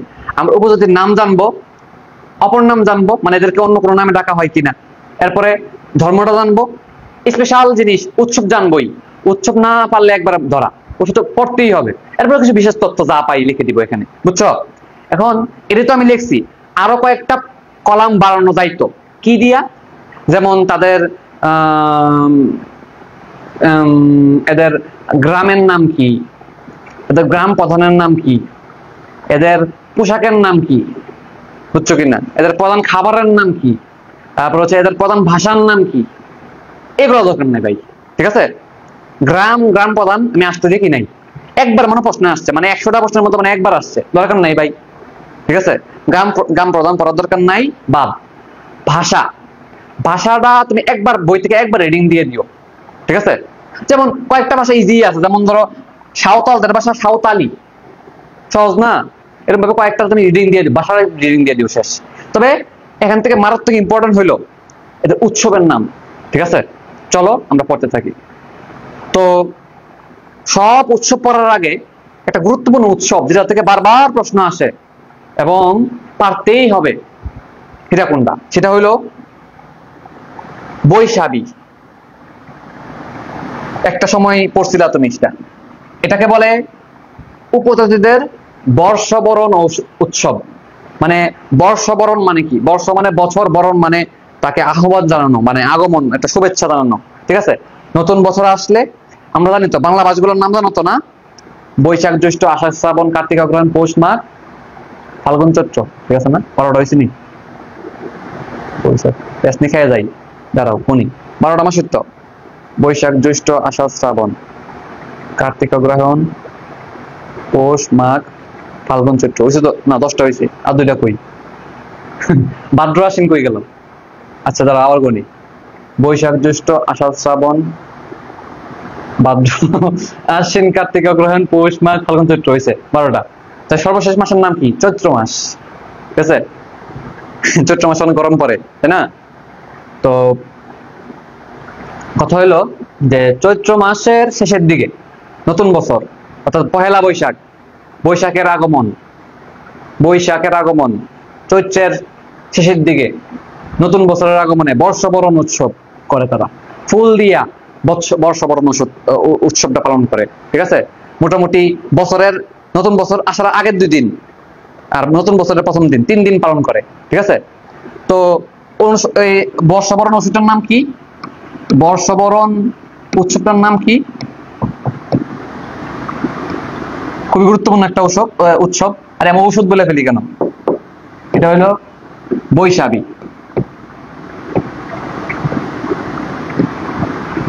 What is the full form of Baishakhi? ঠিক আছে, বই মানে হচ্ছে বৈশু, বিশু, বৈশুক, অনেক নামে ডাকা হয়, বই থেকে দেখবা।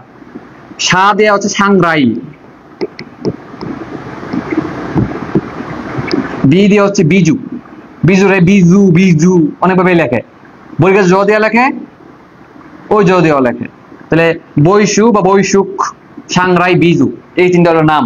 ঠিক আছে, আচ্ছা এখন তোমাকে মনে রাখা লাগবে কোন উপজাতি কোনটা পালন করে। দেখো উৎসব পড়ার আগে, ওই ছক পড়ার আগে তোমাকে এটা পারতে হবে, এটা পারার পর ওই ছকে পড়তে যাবা, বুঝছো? এটা আগে কনফার্ম করার পর ওই ছক পড়তে যাবা। ঠিক আছে, তাইলে তোমার পড়া কমপ্লিট হবে। তুমি আমি যেভাবে মনে রাখতাম, আমি মনে রাখতাম বৈশাখী ত্রিমাচা, অথবা ত্রিমাচা, বৈশাখী ত্রিমাচা মনে রাখতাম। ত্রিমাচা, ত্রিমাচা মানে কি? এটার প্রথম অক্ষরের সাথে এটা প্রথম অক্ষর, এটা দ্বিতীয় অক্ষরের সাথে এটা দ্বিতীয় অক্ষর, এটা তৃতীয় অক্ষরের সাথে এটা তৃতীয় অক্ষর। একথা মানে কি? ত্রি দিয়া কি? ত্রি দিয়া ত্রিপুরা, মা দিয়ে কি? মারমা, চা দিয়ে কি? চাকমা। বুঝছো? একথা মানে হইলো ত্রিপুরাদের প্রধান উৎসবের নাম বৈশু। ঠিক আছে, মারমাদের প্রধান উৎসবের নাম হলো সাংরাই, আর চাকমাদের প্রধান উৎসবের নাম বিজু। এটা পারতেই হবে ভাই, এটা না পারলে মার্ডার, একদম জীবন মরণ যুদ্ধ হয়ে যাবো, পারতে হবে এটা ভাই। ঠিক আছে, বৈশাখী ত্রিমাচা, বৈশাখী ত্রিমাচা, এটা তো একবার বললেই ঠিক হয়ে যাবে এটা তোমার। ঠিক আছে, আমি একটু কথা দিয়ে সারা জীবন আনসার করে আসছি, কোনো ভুল হয় নাই, তুমি কোশ্চেন আনসার করতে পারবা। বৈশাখী ত্রিমাচা, ঠিক আছে, প্রথম অক্ষরের সাথে প্রথম অক্ষর মিলাইবা, অক্ষরের সাথে অক্ষর সিরিয়ালে মিলাইলেই হয়ে যাবে। ঠিক আছে, আশা করি এই অনুষ্ঠানটা মনে রাখতে পারবা। উৎসব খুবই ইম্পর্টেন্ট। তাই 3টা উৎসব তো আমরা পড়িয়ে ফেললাম। এই দেখো চাকমা, দেখো একটা কথা খেয়াল রাখো, তোমাকে যেমন বলছি যে ম্যাক্সিমাম উপজাতি থাকে বা গুরুত্বপূর্ণ বড় বড় উপজাতি গুলো থাকে কোথায়? পার্বত্য চট্টগ্রামে, তাই না? অনুরূপ ভাবে এদের ম্যাক্সিমাম ধর্ম হচ্ছে বৌদ্ধ ধর্ম, বৌদ্ধ খ্রিস্টান। মুসলিম মাত্র 2টা, পাঙ্গনার লাউরা, কি নাম লাউরা? ঠিক আছে, লাউরা, জাউরা, কাউরা, বাউরা, কি নাম? হ্যাঁ, চাকমা, এদেরকে অন্য নাম হলো চাংমা, বৌদ্ধ ধর্ম।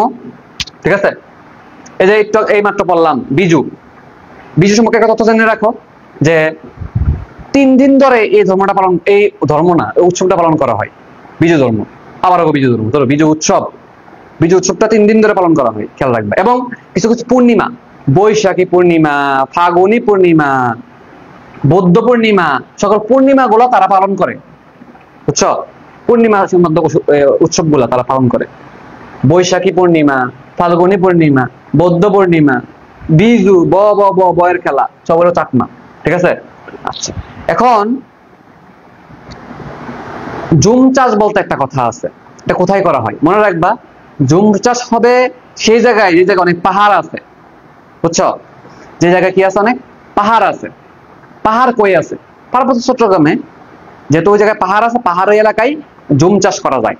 তো জুম চাষ কারা করে? প্রধানত চাকমারা করে, খেয়াল রাখবা। ঠিক আছে, আচ্ছা। অথবা হ্যাঁ, এখন বলতে পারো ভাই যে ভাই আপনি তো আমার একমাত্র শিখাইলেন, ভালো কথা, একটু বোঝাও, একটু লজিক দেওয়া বুঝাইলেন যে কেন জুম চাষ চাকমারাই করবে বা কেন পার্বত্য চট্টগ্রাম বুঝাইলেন যে পাহাড়ি এলাকায় এই চাষটা হবে, এটা কৃষি কাজ। অবশ্যই একবার প্রশ্ন আসছে জুম চাষ কি ধরনের কাজ? কৃষি কাজ, কৃষি সম্পর্কিত কাজ। এটাও একবার পরীক্ষা প্রশ্ন আসছে, ঠিক আছে? আচ্ছা, এটার অপর নাম হলো পর্যায়ক্রম চাষ।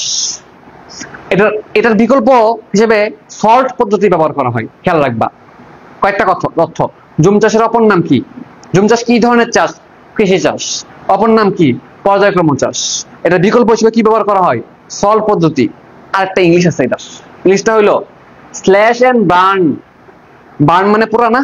তো দেখো, স্ল্যাশ এন্ড বার্ন, স্ল্যাশ ও বার্ন পদ্ধতি, কি বলা হয়?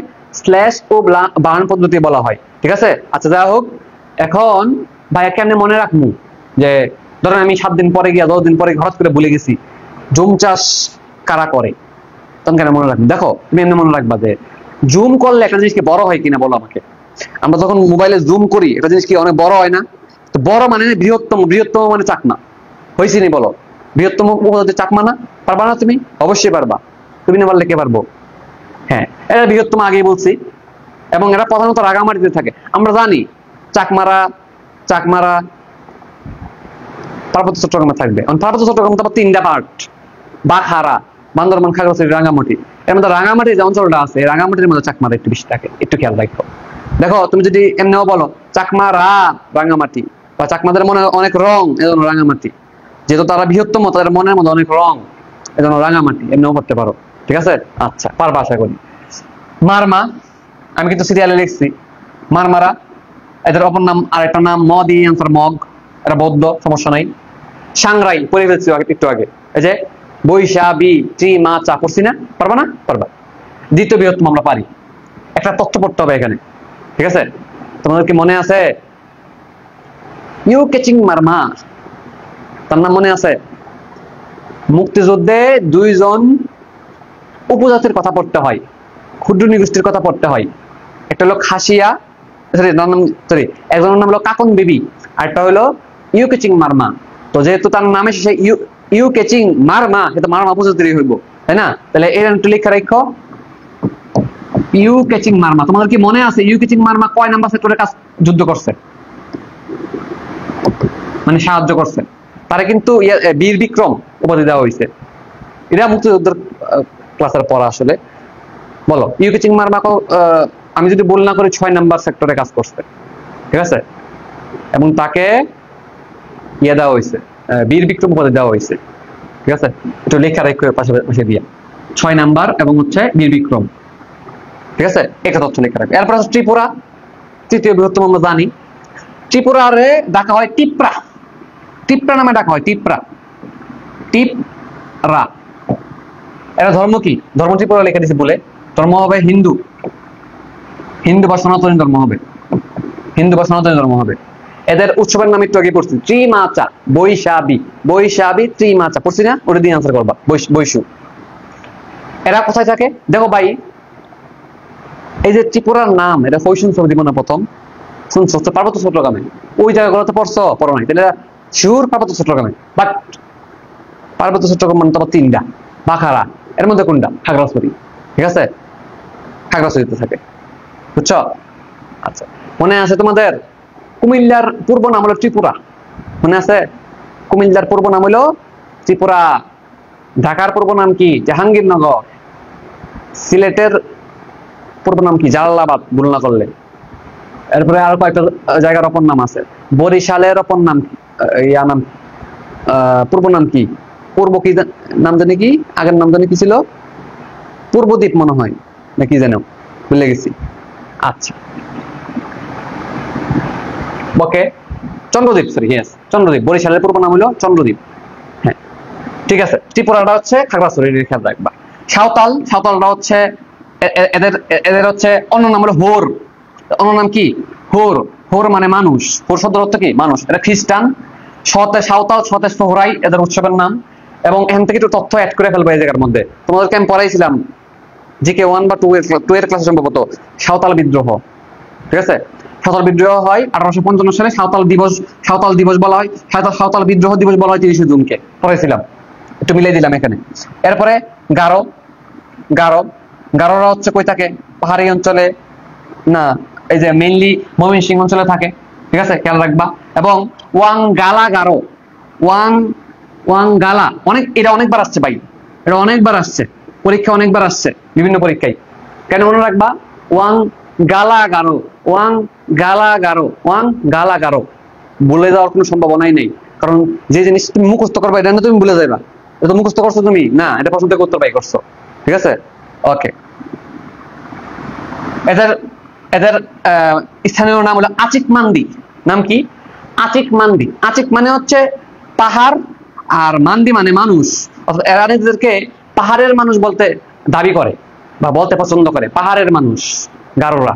ঠিক আছে, তো এদের ওই স্থানীয় নাম হলো আচিক মান্দি বা মান্দি বলা হয় অনেক সময়। মান্দি মানে মানুষ, আচিক মানে পাহাড়। ঠিক আছে, পারবা। খাসিয়া, এদের নাম হলো খাসি। খতে খাসিয়া, খতে খ্রিস্টান। এদের উৎসব নিয়ে কিছু আমি পাই নাই, দুই একটা চারটা বই গাইতে আমি পাই নাই উৎসবের নাম। উৎসব বইগুলোই বেশি ইম্পর্টেন্ট। তো এখান থেকে জাস্ট এই একটু বিশেষ তথ্য হিসেবে এটাই খেয়াল রাখবা, ওই যে কাকন বিবি, কাকন বিবি, এটা একবার কোন একটা পরীক্ষা আসছিল। কাকন বিবি ছিল খাসিয়া সম্প্রদায়ের অন্তর্ভুক্ত। আমি যদি ভুল না করি উনি ছিল 2 নম্বর সেক্টরে কাজ করছিল, কিন্তু ওনাকে মুক্তিযোদ্ধার, উনি বীর বিক্রম উপাধি পাইছে, বাট গ্যাজেট মুক্ত হয় নাই। খেয়াল রাখো, উনি বীর বিক্রম উপাধি পাইছে, বাট গ্যাজেট মুক্ত হয় নাই। ঠিক আছে, এরকম একটা তথ্য আছে বইয়ের মধ্যে। 2 নম্বর সেক্টরে কাজ করছে, মনে আছে না তোমাদের? হ্যাঁ, ঠিক আছে, বীর বিক্রম। ওকে, এরপরে রাখাইন। রাখাইনদের কোনো অপর নাম নাই বা নাম নাই, এরা বৌদ্ধ, ম্যাক্সিমামই বৌদ্ধ। জল কিলি, এটা ইম্পর্টেন্ট আছে, এনে পারবা। জল রাখি, জল রাখি, বুঝছো? কি রাখবো? জল বা পানি রাখবো, হ্যাঁ, বা জল কেলি না জল খেলি, হ্যাঁ, এমনি পড়তে পারো। বা জল রাখলাম, জল রাখলাম, রাখাইন। ঠিক আছে, এদের ম্যাক্সিমাম পটুয়াখালীতে আছে, আগে পড়াইছি, চিত্রমধ্যে পড়াইছি না? ওই পড়াইছি ওই দেখ পোলাপাইন পড়াইছি। এই যে রাখাইনরা ম্যাক্সিমাম কোথায়? পটুয়াখালীতে পড়াইছি, প্রমাণ দেখা দিলাম। ঠিক আছে, তঞ্চঙ্গা নামে একটা আছে, এটা ইম্পর্টেন্ট না বেশি একটা, এটা আমি উৎসবের নাম পাই নাই খুঁজা। এই সম্পর্কে তথ্য একটা পাইছি, ইম্পর্টেন্ট না, জাস্ট পাইছি দিকে লিখে দিছি। এরা কি করে নরমালি? নরমালি আমাদের সমাজের পুরুষের মানে বিয়ে করার সময় কি হয়? পুরুষের বয়স বেশি, নারীর বয়স কম, এরা দেখে বিয়ে করা হয়। কিন্তু তারা ক্ষেত্রে উল্টা, তারা বিয়ে করার সময় পুরুষের চেয়ে বেশি বয়স্ক নারীদের বিবাহ করে, বুঝছো? তঞ্চঙ্গা। ঠিক আছে, তো এই হইলো আমাদের আমার পক্ষ থেকে। ঠিক আছে, উপজাতি বা ক্ষুদ্র নিগোষ্ঠী বা আদিবাসীদের সম্পর্কে ক্লাস তোমরা ওভারঅল বুঝছো কিনা বলবো আমাকে। কোনো সমস্যা আছে কিনা, কোনো প্রবলেম হয়েছে কিনা একটু বলবা আমাকে। ঠিক আছে, এই যে ক্লাস করছো তুমি মোটামুটি শিওর থাকো 4টা বইয়ের ইনফরমেশন তোমার মাঝে যাওয়া দরকার পড়ছো ইনশাল্লাহ, এবং এর মাঝে তুমি কমন পাবা। এবং তুমি যদি বিগত বছর কোশ্চেন সলভ করো, আমার বিশ্বাস যতগুলো সলভ করবা এর মাঝে 95% অনায়াসেই পারবা। ঠিক আছে, কারণ আমি সবগুলা কোশ্চেন দেখে অ্যানালাইজ করেই ক্লাস সাজাইছি, সব প্রশ্ন দেখে সাজাইছি। ঠিক আছে, টেনশনের কারণ নেই। ঠিক আছে, একটু বলবা।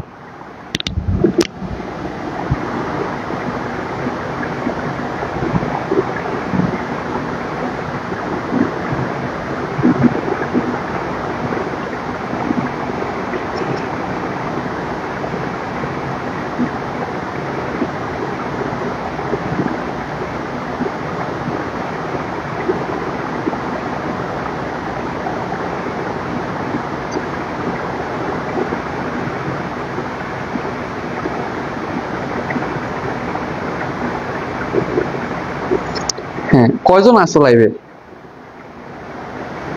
একটু পানি খাও, পানি খাও, সবাই একটু পানি খাও।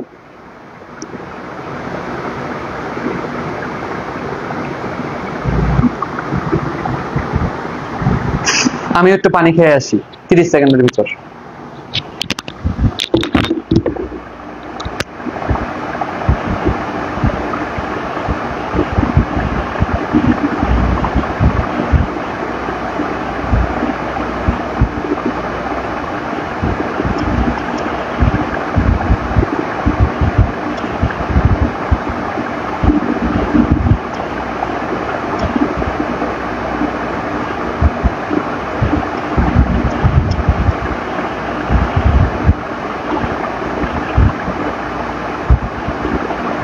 সেকেন্ড হয় নাই,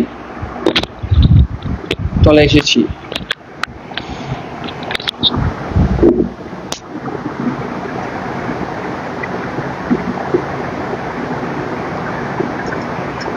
শখের ছবি দিয়ে দিব ক্লাসের পরেই, টেনশনের কারণ নাই।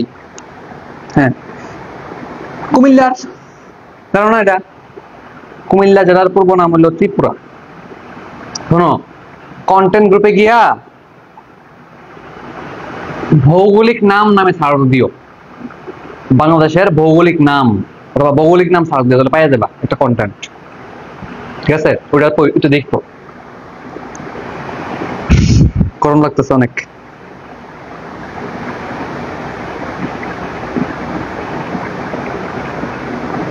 আচ্ছা, এখন তাইলে আমরা আমাদের আরেকটা টপিক পড়ি, সেটা হলো সংবিধান। ঠিক আছে, তো এটা একটু গোছানো আছে, সুন্দর করে নোট করে নিতে পারো। ঠিক আছে, তো সংবিধান নিয়ে আসলে পড়তে গেলে অনেক পড়া, যদি আসলে পড়াটা পড়তে যাও টপিক অনেক বেশি পড়া, কারণ বিসিএস এ এই সংবিধান থেকে প্রশ্ন আসে, চাকরি পরীক্ষায় প্রশ্ন আসে, ভার্সিটিতেও আসে, মেডিকেলেও আসে। সো সংবিধান থেকে তোমাকে সব পড়তে গেলে পারবা না। ঠিক আছে, তো আগে চলো ইম্পর্টেন্ট পড়াগুলো পরে শেষ করি, এরপরে যদি যা আছে কপালে দেখা যাবে। ঠিক আছে, আসো। সংবিধান ইংলিশ কি সংবিধানের? তোমরা জানো সংবিধানের ইংলিশ কি? কনস্টিটিউশন সম্ভবত, না কি জানেন? সার দিই দাঁড়াও, এটা ইংলিশ জানার তো সমস্যা নাই, ইংলিশ জানা নেই আমরা। সংবিধান ইংলিশ কি?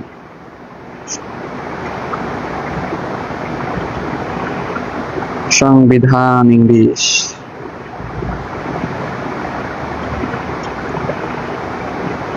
ও পাইরে গেছি। আই হাই, আমি পারলাম কেমনে? আমি দেখি পারি। আই হাই, কনস্টিটিউশন। ইয়েস, কনস্টিটিউশন অর্থ সংবিধান। অসুবিধা তো নাই, ইংলিশ জানলে অসুবিধা আছে? অসুবিধা নেই। ওকে, দেখো সংবিধান, তো এটা একটু আমি গোছায়া দিচ্ছি, এই জায়গার মধ্যে গোছানো আছে হালকা, একটু খেয়াল করো। পাশাপাশি আমি চেষ্টা করবো, গোছানো তো আছেই, পাশাপাশি একটু চেষ্টা করবো কিছু ট্রিক্স দিয়ে একটু তোমাদের জন্য ইজি করা যায় কিনা, কারণ আমি জানি গোছায় দিলে অর্ধেক পড়া শেষ, বাকি অর্ধেক পড়া শেষ করতে হলে এটাকে মনে রাখার বুদ্ধি শিখতে হবে, বুঝছো?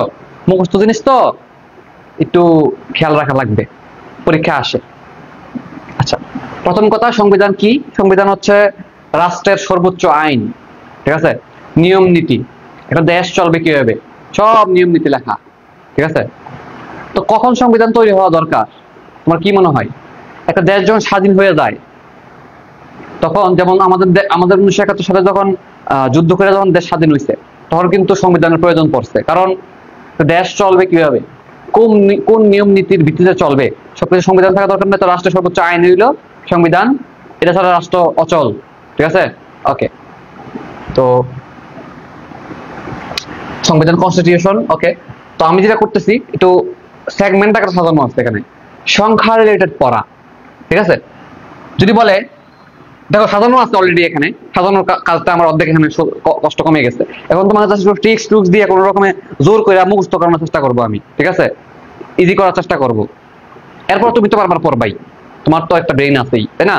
আচ্ছা, প্রস্তাবনা কয়টি? প্রস্তাবনা হচ্ছে একটি। এখন কেন মনে রাখবো আমি?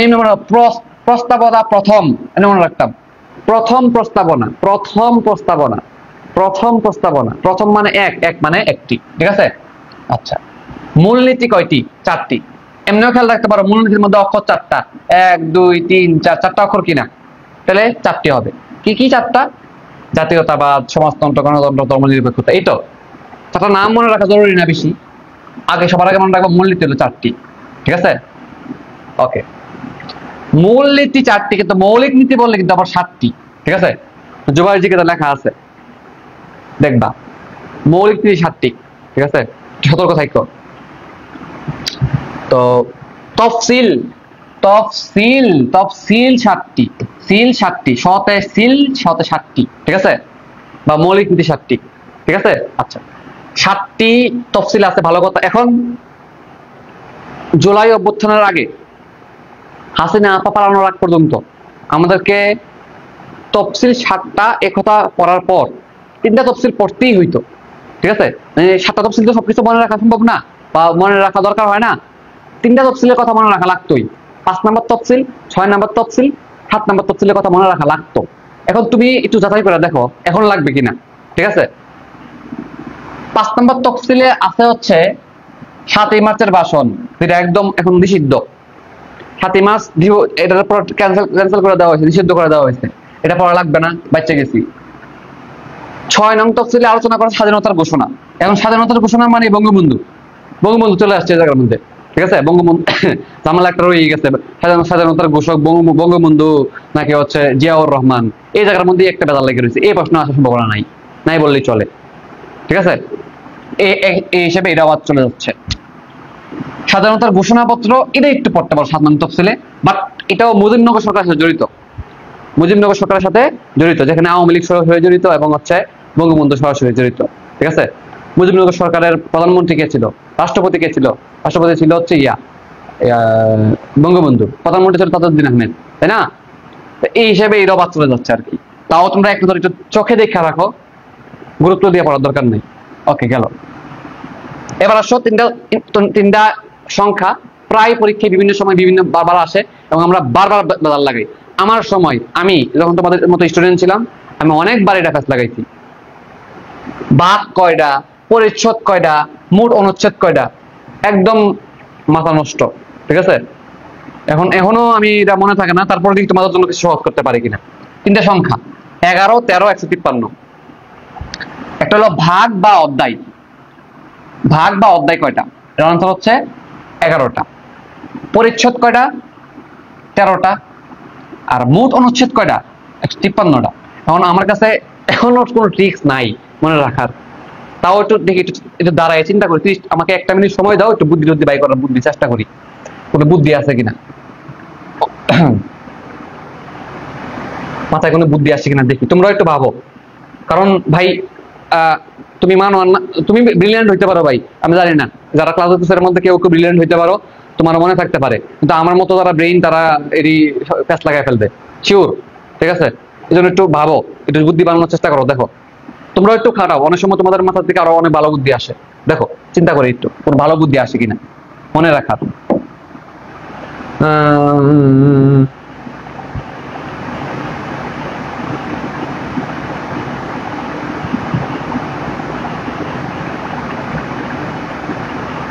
11টি অধ্যায়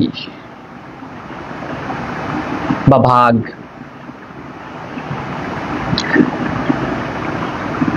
অপশনে এই সংখ্যাগুলাই থাকবে, একটা লাগবে তোমার তখন। আচ্ছা, আমাদের মোটামুটি ফিজিক্সে বা বায়োলজিতে অধ্যায় কয়টা? 13টা অধ্যায় কোন জায়গায় আছে? নাই, 13 কখনো হবে না। তাহলে আমার কাছে 3টা সংখ্যা মনে করা আছে, 11, 13 আর 153। তুমি চিন্তা করো তো, অধ্যায় যদি জিজ্ঞাসা করো তুমি কোনটা আনসার দিবা? 153টা অধ্যায় জীবনে তোমার বইয়ে দেখছো না, 13টা অধ্যায় দেখছো কোনো চ্যাপ্টারে আছে? বায়োলজি ফার্স্ট পেপারে 12টা অধ্যায়, সেকেন্ড পেপারে 12টা অধ্যায়, 13টা 11টা বা 13টা কিন্তু নাই, আছে 13টা কিন্তু নাই, তো এটাও হবে না। তাহলে মোটামুটি অধ্যায় বললে কোনটা আনসার দিবা? তুমি চিন্তা করে আনসার দিবা, ভাই অধ্যায় বলছে তাহলে 11 হবে আনসার, 12 তো এখনো নাই, তাই না? তাহলে কি হবে আনসার? 11 হবে, এই চিন্তা করতে পারো। 11 ভাগ বা 11টি অধ্যায়। আচ্ছা, এরপরে পরিচ্ছদ। পরিচ্ছদ কয়টা? 13টা। এমনি বলতে পারো 13 জন পরি, দেখো 13টি পরি, 13টি পরি, 13 পরি, 13 পরি, এমনি পড়তে পারো 13 পরি, মিলে মিলে পড়তে পারো, ঠিক আছে? বা পরি পড়াশোনা করি, ঠিক আছে? তারা পড়াশোনা করে, এমনি পড়তে পারো কি? তারা পড়াশোনা করে, তারা মানে 13 আর পড়াশোনা মানে পরিচ্ছদ, এমনি পড়তে পারো। আর অনুচ্ছেদ হচ্ছে 153টি, এটা এমনি পড়ো, ঠিক আছে? অনুচ্ছেদ কয়টি? 53টি। চল, ওকে, এমনি করে পড়ার চেষ্টা করতে পারো। তাও সংখ্যাটা সুন্দর আছে, এই সংখ্যাটা সুন্দর আছে, এই সংখ্যাটা সুন্দর আছে, কেমন বলতো? বিজোড় সংখ্যা, সিরিয়াল। এটা তো এমনি পারবা না, তারা পড়াশোনা করে, তারা পড়ে, অথবা 13 জন পড়ি, আর 11টি অধ্যায়, 11 অধ্যায়, 11 অধ্যায়, 11 অধ্যায়। হ্যাঁ, আচ্ছা, আর অনুচ্ছেদের মধ্যে দেখো 1 বিজোড় সংখ্যা, এরপরে বিজোড় সংখ্যা 3, এরপরে বিজোড় সংখ্যা হলো 5। 135 বলতে কোনো কথা নাই, সংখ্যাটা হইলো 153। বিজোড় সংখ্যার খেলা এখানে, কি মনে রাখবা? অনুচ্ছেদ হচ্ছে বিজোড় সংখ্যার খেলা। এই ব্যাপারে একটু চিন্তা করো, মানে হয়তো বা তুমি ট্রিক্স খুঁজেও পাবা না, বাট এই যে চিন্তা করছো, ব্রেনটা কাজে লাগাইছো, একটু চিন্তা করতেছো, এটা করে দেখো পরীক্ষা হলে তুমি অপশন ধরে ফেলতে পারতেছো। আর যারা কেমন মুখস্থ করা যায়, হ্যাঁ 69 153 সর্বোচ্চ 13টি, ভাগ হলো 11টি, ভাগ 11টি, কদিন পরে বলে দেবা, বুঝছো? কদিন পরে বলে দেবা। আমার কথা বুঝতেছো কিনা? তোমার মাথায় কোনো ট্রিক্স আসুক বা না আসুক, তুই যে চিন্তা করছো, এই কারণে দেখবো তুমি অপশন ভালো করে ধরতে পারতেছো, কনফিউশন হবে না। ঠিক আছে, ইনশাল্লাহ পারবো। দিব তো এখান থেকে কোশ্চেন থাকবে, তো তোমাদের ডেইলি এক্সামে কোশ্চেন থাকবে, আজকে তো পরীক্ষা হবে। সংবিধান এই যাবৎ কতবার সংশোধিত হয়েছে? সংশোধন হয়েছে কবার? আসলে নিয়ম, যাই নিয়ম তার ব্যতিক্রম থাকে, তাই পরিবর্তন হয়। তো এই যে সংবিধান, যেটা একটা নিয়ম, দেশের আইন নীতি, এটা কিন্তু পরিবর্তন হয়। 17 বার সংশোধন হয়েছে, 17 বার এডিট হয়েছে। তো সংশোধন 17 বার, মিল আছে কিন্তু, উত্তর মিল আছে। সংশোধন 17 বার। তো এর মধ্যে 17 বার যদি সংশোধন হয়েছে, সর্বশেষ সংশোধন, প্রথম সংশোধন হয়েছে কবে, আর সর্বশেষ সংশোধন হয়েছে কবে, একটু ভালো লাগবে। ঠিক আছে, এখন তুমি চাইলে কয়েকটা সংশোধন পড়তে পারো, কোন সংশোধনে কি হয়েছে এটা দুই একটা পড়তে পারো। ঠিক আছে, যেমন 13তম সংশোধনটা পড়তে হয়, 15তম সংশোধনটা আগে পড়তে হইতো। ঠিক আছে কিনা, দুই একটা পড়লে পড়তে পারো। 13তম আর 15তম পড়তে পারো, বই থেকে পড়বা। 13তম আর 15তম কি, 13তম আর 15তম সংশোধনটা একটু পড়তে পারো, আর না পড়লে বাদ। আমার পক্ষ থেকে আমি যেটা পড়াইতেছি সেটা হইলো, প্রথম সংশোধন হয়েছে কবে, সর্বশেষ সংশোধন হয়েছে কবে। প্রথম হয়েছে হইলো 1953 সালে। আরে ভাই কমন সেন্স, আসলে 1971 সালে মুক্তিযুদ্ধ হয়েছে, তো পরের বছর 1972 সাল থেকে সংশোধন কি বলে, সংবিধান কার্যকর হয়ে গেছে, বুঝছো? এক বছর পর থেকে আস্তে আস্তে সংবিধান কার্যকর হয়ে গেছে। তো যেহেতু 72 সালে সংবিধান কার্যকর হয়েছে, এর পরের সালেই তো এটা সংশোধন হবে, তাই না? প্রথমবার তোমার কমন সেন্স তো এটাই বলে। 1971 সালে মুক্তিযুদ্ধ শেষ, 16 ডিসেম্বর, তো মানে কিন্তু 1971 সাল তো শেষই পাই, তাই না? তো মোটামুটি 72 সালে গিয়া সংবিধান জারি হয়েছে, সংবিধান চালু হয়েছে। তো 72 সালে তো চালু হয়েছে, ওই বছর তো আর বুঝে নাই যে কি ভুল আছে, তাহলে পরের বছর বুঝছে, পরের বছর ভুলগুলা বুঝছে, তাহলে 72 সালে সংবিধানটা চালু করছে এক বছর পরে গিয়া, তাই না? আর প্রথম বছর যেহেতু প্রথম বছরে ভুলগুলা বুঝে নাই, পরের বছর 1973 সালে ভুলগুলা বুঝছে, তার সংশোধন করছে 1973 সালে। এমনি চিন্তা করলে আনসারটা করতে পারতেছো। আর সর্বশেষ সংশোধন হয়েছে 2018 সালে। ঠিক আছে, এটা খেয়াল রাখবা। 2018 সালে মানে তোমরা কোন ক্লাসে পড়ো? 2018 সালে আমি মনে করি কোন ক্লাসে, আমি পড়ি হলো ক্লাস 9-10 মনে হয়, 9 মনে পড়ছে। 2018 সালে আমি ক্লাস 9 পড়ি, বুঝছো? আচ্ছা, এর মধ্যে একটা প্রশ্ন বিসিএস পরীক্ষা আসছিল, এটা হইলো ভাই এই যে 17 বার সংশোধন হয়েছে, এর মধ্যে কততম সংশোধনকে ফার্স্ট ডিস্টরশন অফ কনস্টিটিউশন বলা হয়? ডিস্টরশন মানে কি আমি বুঝি না ভাই, এটা বিসিএস পরীক্ষা আইছে, এজন্য তোমার পড়ানো লাগবে। ঠিক আছে, তো এটা শুনে অনেকে মনে করে ভাই ফার্স্ট ডিস্টরশন তার মানে প্রথম সংশোধন না, ফার্স্ট ডিস্টরশন হচ্ছে পঞ্চম সংশোধন। তাই পঞ্চম সংশোধনী এটাকে বলা হয় ফার্স্ট ডিস্টরশন অফ কনস্টিটিউশন। ঠিক আছে, ঠিক আছে, খেয়াল রাখবে, বিশেষ পরীক্ষা প্রশ্ন গেল। এবার আসো, সংবিধান প্রণয়ন কমিটিতে কয়জন লোক ছিল? 34 জন। ঠিক আছে, তো 34 জনের নাম একটু খেয়াল রাখবা, নাম খেয়াল রাখবা না, 34 জন সংখ্যাটা খেয়াল রাখবে, 34 জন আছে। ঠিক আছে, 1 2 3 4 1 2 3 4 জন আছে। ঠিক আছে, আচ্ছা, এখানে যদি বলে বিরোধী দলীয় সদস্য কয়জন ছিল? একজন। বিপক্ষ ছিল কয়জন? বিরোধী দল ছিল কয়জন? একজন, তার নাম হলো সুরঞ্জিত সেনগুপ্ত, দাশগুপ্ত না, কি সেনগুপ্ত। কেমন মনে রাখবা? এই ব্যক্তির নাম কেমন মনে রাখবা? সুরঞ্জিত, নামে সুর আছে, অনেক সুর। বিরোধী সুর কি বলবা? বিরোধী সুর বা সুর বিরোধী বলবা, সুর বিরোধী মানে সে সুর শুনতে চায় না, এনে বলবা যে সে সুর বিরোধী, সুর বিরোধী। সুর বিরোধী মানে কি? সুরঞ্জিত সেনগুপ্ত। ঠিক আছে, মহিলা সদস্য নাম শুনে তো বুঝবা এটা মহিলার নাম, যে রাজিয়া আক্তার বানু। কোন পুরুষের নাম হইতে পারে না, মহিলার নাম বোঝাই যায়। এখন ভাই আমি তুমি তো মনে মনে বলতেছো ভাই, এখন ভাই এটা ঠিক আছে বুঝলাম মহিলার নাম, 4টা মহিলার নাম যদি দিয়ে দেয় তখন কেন মনে রাখবো? প্রশ্ন করলো, মনে করেন যে প্রশ্ন করলো হচ্ছে সংবিধান প্রণয়ন কমিটিতে একমাত্র মহিলা সদস্যের নাম কি? ঠিক আছে, এখন অপশনে 4টাই মহিলার নাম দিল, তখন আমি কেমনে বের করবো?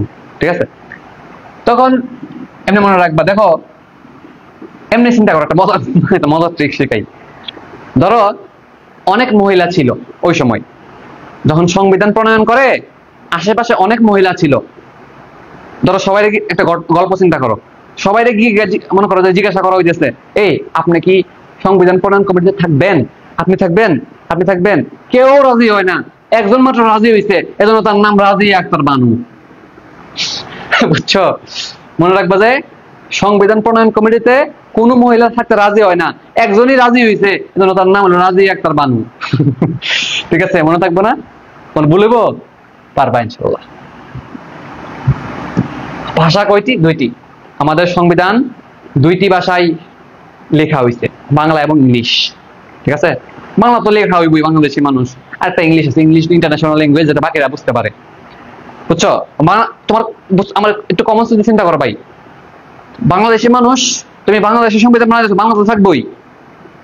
তুমি বাংলাদেশের সংবিধান বানাইছো, বাংলাদেশের মানুষ যদি না বুঝে তাহলে কি লাভ হইলো? তাহলে বাংলা থাকবো মাস্ট। এখন বাংলাদেশি মানুষ ক্লিয়ার, বুঝলাম, কিন্তু কিন্তু বাকি দেশের মানুষগুলা তারা বুঝতে হইব না তোমার সংবিধান। এখন বাকি সবাই বুঝতে পারে এমন কোন ভাষা আছে?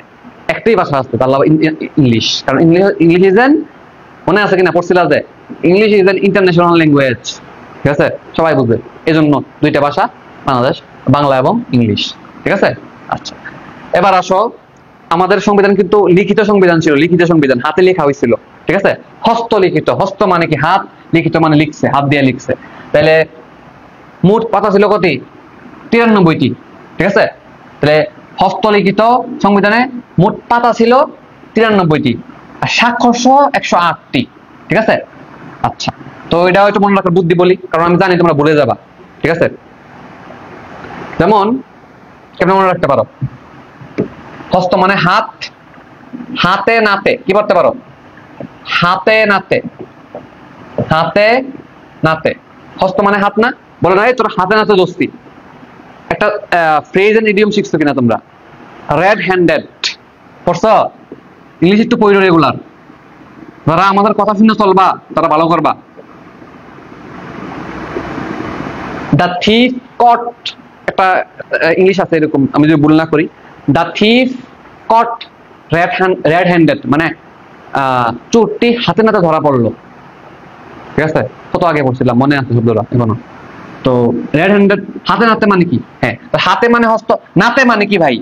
নাতে মানে হচ্ছে, নাতে না দেয়া নয়, তাও 3 9 আর 3 মানে 93।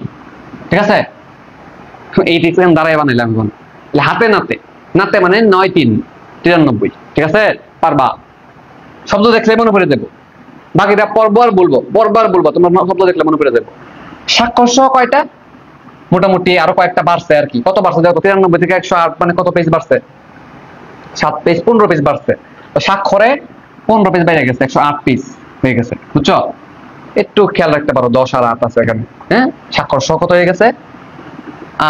108 পৃষ্ঠা। এটা একটু এটা খেয়াল রাখতে পারলে এটা ভুল হইতো না। হ্যাঁ, গেল। এরপরে আসো, হস্তলিখিত সংবিধানে স্বাক্ষরকারীর সংখ্যা কয়জন? 309 জন।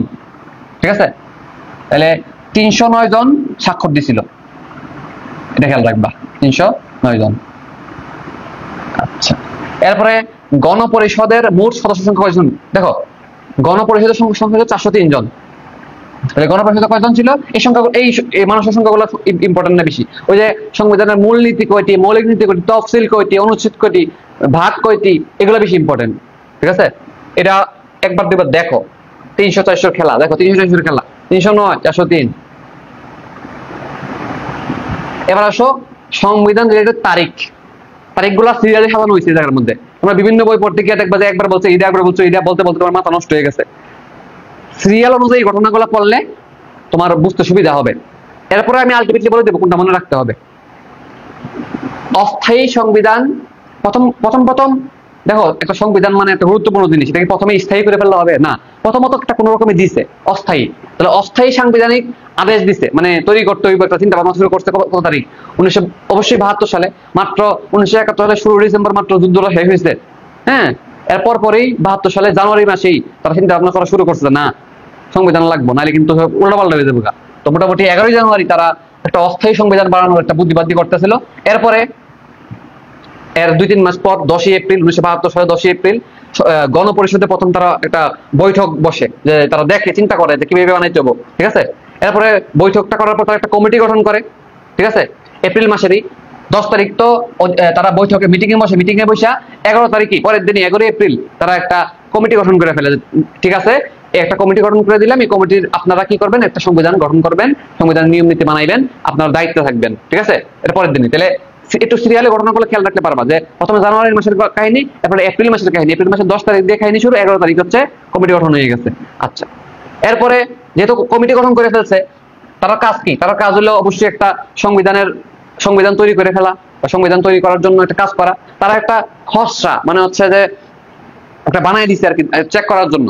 তারা প্রথমে একটা আপাতত মানে খসড়া মানে আপাতত বানাইছে, আপাতত শিওর না এখন, খসড়া মানে বুঝই তো, যে একটা বানাইয়া চেক করতেছে আর কি, প্রথম যে ঠিকঠাক আছে কিনা, একটু পরিমার্জন, পরবর্তীতে পরিমার্জন হবে আর কি, প্রুফ রিডিং করবে, খসড়া দিছে আর কি প্রথমে একটা, যে একটা বানাই দিছে প্রথম নিয়ম নীতি।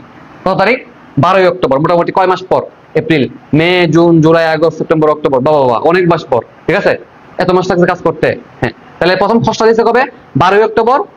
তাহলে একটু সংখ্যাগুলো কেমন জানি, 10, 11, 12 সিরিয়ালের সংখ্যাগুলা, ঠিক আছে। তো এপ্রিল মাসের দুইটা ঘটনা পড়লাম, এরপরে অক্টোবর মাসে চলে গেল, অক্টোবর মাসে প্রথম খসড়া দিছে, ঠিক আছে। আচ্ছা, এরপরে যেহেতু খসড়া দিয়ে দিছে, তার মানে তারা হচ্ছে কাজ করা শুরু করে দিছে, তাই না? কাজ করা শুরু করে দিয়ে তারা এখন একটু এডিট করতেছে, তারা একটু প্রুফ রিডিং করতেছে, প্রুফ রিডিং করে তারা একটা আলটিমেটলি গণপরিষদে একটা সংবিধান দিছে, এবং ওই দিনই সংবিধানটা গৃহীত হয়েছে। যেদিন গণপরিষদে সংবিধানটা দিছে ওই দিনই গৃহীত হয়ে গেছে, এবং যেহেতু ওই দিন দিছে ওই দিনই হচ্ছে সংবিধান দিবস, 4ই নভেম্বর, ঠিক আছে। তাহলে 4ই নভেম্বর বা 4ঠা নভেম্বর সর্বপ্রথম গণপরিষদে সংবিধান গৃহীত হয়েছে, ঠিক আছে। আর যেদিন গৃহীত হয়েছে ওই দিনই কিন্তু সংবিধান দিবস। আনসার হচ্ছে 4ই নভেম্বর, ঠিক আছে। আচ্ছা, তাই সবাই মিলে গ্রহণ করছে আর কি, যে না সংবিধান যে বানাইছিল, আমি যে একটা ওদের কমিটি বানাইছিল, কমিটি মিলে যে একটা সংবিধান বানাইছিল, তারা সবাই গ্রহণ করছে। কত তারিখ গ্রহণ করছে? কত তারিখ? 4ই নভেম্বর, ঠিক আছে। এটা ইম্পর্টেন্ট, এই তারিখটা মনে রাখা লাগবে, গুরুত্বপূর্ণ, ঠিক আছে। যে গৃহীত হয়েছে কবে? গৃহীত হয়েছে হবে 4ই নভেম্বর, ঠিক আছে। আচ্ছা, এটা কয়েকবার পড়তে পড়তে ঠিক হয়ে যাবে। তোমরা তখন অনেকগুলো গুরুত্বপূর্ণ তারিখ পড়বা, যে সংবিধান দিবস কবে, 4ই নভেম্বর পড়তে হবে এটা, ঠিক আছে। দেখো, সংবিধান 9 নভেম্বর, ঠিক আছে, বুঝছো? 9 নভেম্বর। কত নভেম্বর? 4ই নভেম্বর, 4ই নভেম্বর।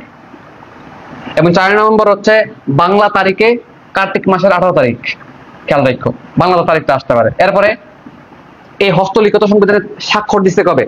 মানে সবাই যেহেতু মোটামুটি এটা কনফার্ম হয়ে গেছে, সবাই স্বাক্ষর দিয়ে এটা কনফার্ম করে ফেলতেছে। স্বাক্ষরটা দিচ্ছে কবে? স্বাক্ষর দিছে অবশ্যই 1972 সালে 14 ডিসেম্বর। এবং সবাই স্বাক্ষর দেওয়ার পরে এটা ফাইনালি যখন এটা ইয়া হয়ে গেছে, যে এটা গ্রহণ, সবাই একদম সবার সর্বজন স্বীকৃত হয়ে গেছে, তখন আলটিমেটলি এটা কার্যকর হওয়া শুরু হয়েছে 16 ডিসেম্বর থেকে। অর্থাৎ আমাদের বিজয় দিবস, বাট 1 বছর পর, মুক্তিযুদ্ধের 1 বছর পর থেকে 1 বছরের মধ্যে সংবিধান তৈরি করে ফেলা হয়েছে আলটিমেটলি, বুঝছো? অর্থাৎ যদি বলে সংবিধান কার্যকর হয়েছে কবে থেকে অথবা প্রবর্তন হয়েছে কবে থেকে, আনসার হচ্ছে 16ই ডিসেম্বর, বুঝছো?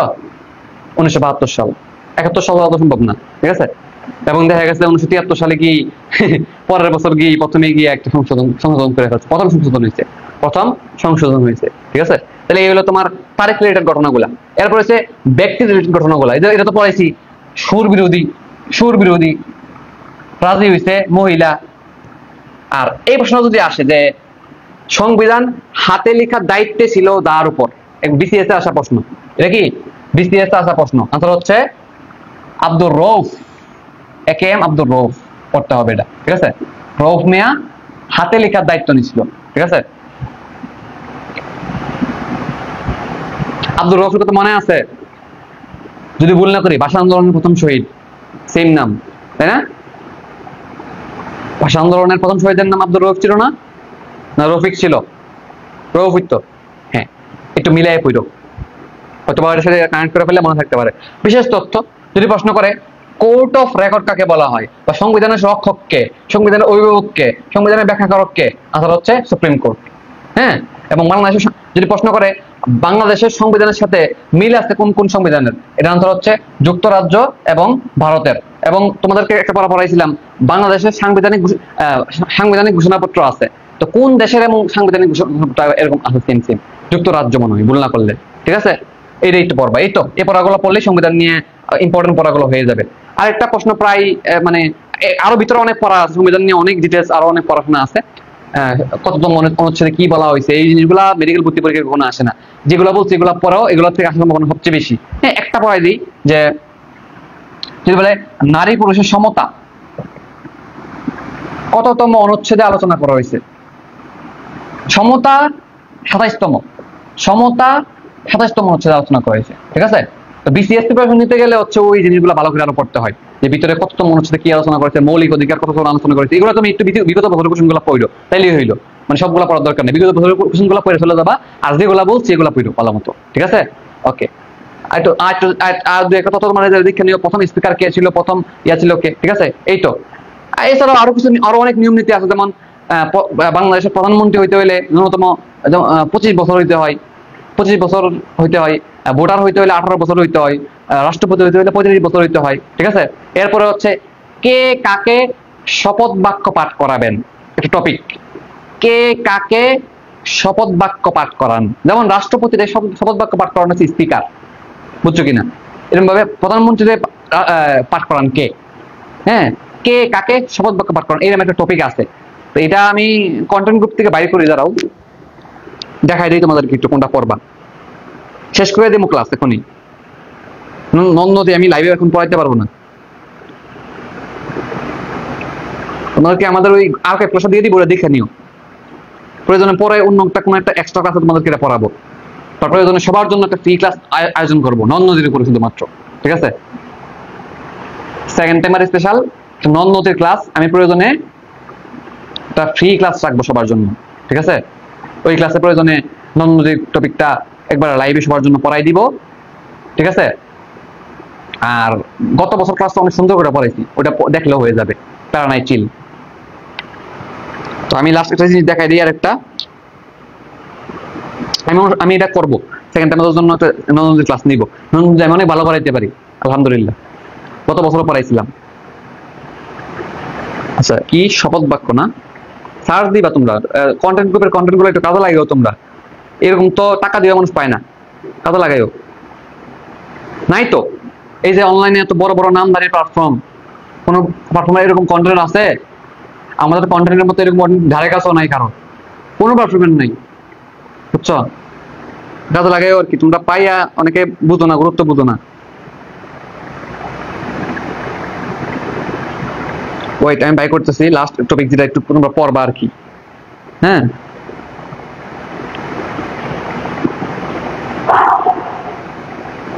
পাই গেছি মনে হয়,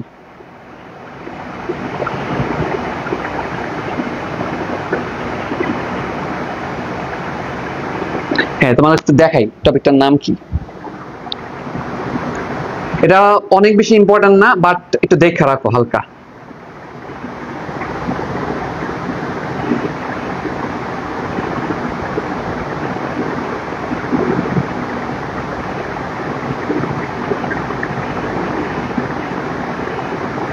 লাস্ট এটাই দেখে দিই, হ্যাঁ। আর একটা জিনিস আমি পড়াবো পরবর্তীতে, আমি নোটটা তৈরি করে পড়াবো। আচ্ছা, আমি বলে দেখি আগে আমি এটা শেষ করি, এটা আমরা শেষ করি, এরপরে বলতেছি।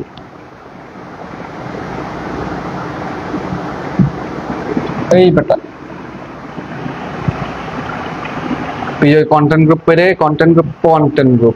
গ্রুপের জিকে কোথায়, জিকে, হ্যাঁ, এই যে টপিকটা এইভাবে হালাই নিও তোমরা, ঠিক আছে। যে প্রধানমন্ত্রী কাকে কাকে শপথ বাক্য পাঠাবেন, প্রধান বিচারপতি কাকে পড়াবেন, রাষ্ট্রপতি কাকে পড়াবেন, স্পিকার কাকে পড়াবেন, বুঝছো কিনা। তাহলে কে কাকে শপথ বাক্য পাঠাবেন, যেমন রাষ্ট্রপতি শপথ বাক্য পাঠাবেন কে, স্পিকার, স্পিকারে পড়াবেন কে, রাষ্ট্রপতি। তাহলে রাষ্ট্রপতি স্পিকার রে, স্পিকার রাষ্ট্রপতি রে, সুন্দর না জিনিসটা। ওই যে সংসদ ভবন আছে কিনা, সংসদ ভবন, বিভিন্ন মন্ত্রীরা একসাথে বসে, জাতীয় সংসদ ভবন, ওই জায়গায় যে মেইন প্রধান সভাপতি মেইন, তার নাম হইলো স্পিকার বা সভাপতি, ঠিক আছে। তোমরা একটু পড়ো যে আমাদের সংসদ ভবনের বা জাতীয় সংসদের প্রথম স্পিকার কে ছিলেন? তর্কবাগীশ, কি তর্কবাগীশ যেন আমি ভুলে গেছি, গোলাম আহমেদ তর্কবাগীশ নাকি যেন। ঠিক আছে, তাহলে স্পিকার রাষ্ট্রপতি স্পিকার রে। এবং স্পিকার যেহেতু সংসদ ভবনের সকল সংসদ সদস্যদের, দেখো তোমরা কি জানো সংসদ সদস্যগুলোর বলে সাংসদ বলে, সংসদ সদস্যদের বলে সাংসদ, বুঝছো? তো সকল সাংসদদের বা সকল সংসদ সদস্যদের পড়ায় কে? যে নেতা, ওই সংসদ ভবনের যে নেতা স্পিকার, এবং রাষ্ট্রপতিরা সেই পড়ায়। রাষ্ট্রপতি আবার তারে পড়ায়, তে তারে পড়ায়, তে তারে পড়ায়, তে তারে পড়ায়, আবার তে আবার তারে পড়ায়, বুঝছো না? এবং রাষ্ট্রপতি স্পিকারও পড়ায়, ডেপুটি স্পিকারও পড়ায়, এবং রাষ্ট্রপতি প্রধানমন্ত্রীর পড়ায়, সকল মন্ত্রী যা সবাই রাষ্ট্রপতি পড়াইতে পারে, রাষ্ট্রপতির পাওয়ার আছে, বুঝছো? তাহলে তোমরা মেনলি এটা একটু খেয়াল রাখো, রাষ্ট্রপতি আর স্পিকারের এই দুটো খেয়াল রাখো ভালো মতো, বাকিগুলো না পড়লেও হবে, বুঝছো? তোমরা তো জানোই আসলে আমাদের একটা ইউনিয়ন, খেয়াল করো, এই যে ইউনিয়ন, একটা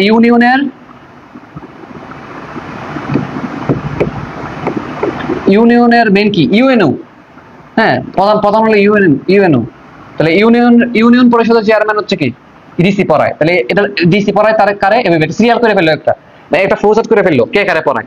ঠিক আছে, ডিসি পড়ায় ইউনিয়ন পরিষদের ইয়ারে, ঠিক আছে না? এভাবে চেয়ারম্যান কে পড়ায়, এই একটু সিরিয়াল করে ফেললো, বুঝছো কিনা? যদি সাজাতে পারো, আর নাইলে দুটো একটু মুখস্থ করে ফেলবো, যে মনে রাখবা যে সংসদ ভবনের সকল সদস্য এবং রাষ্ট্রপতিরা পড়ায় হচ্ছে স্পিকার, ডেপুটি স্পিকার, মন্ত্রী সবাই পড়ে রাষ্ট্রপতি, প্রধানমন্ত্রীও কে পড়ায়? রাষ্ট্রপতি পড়ায়। তো এই যেটা একটু গুরুত্ব দিয়ে পড়ো, তাইলেই হইলো। আর যদি বাকি বিপদ আছে একটু ফ্লোচার্ট করে পড়ে ফেললো, তাইলেই হইলো। কে কারে পড়ায় একটু ফ্লোচার্ট করবা, যে এ এর পড়ায়, এ এর পড়ায়, এ এর পড়ায়, ফ্লোচার্ট করবা, তাইলেই হইলো। ঠিক আছে, তো ঠিক আছে, আজকে এতটুকুই থাক।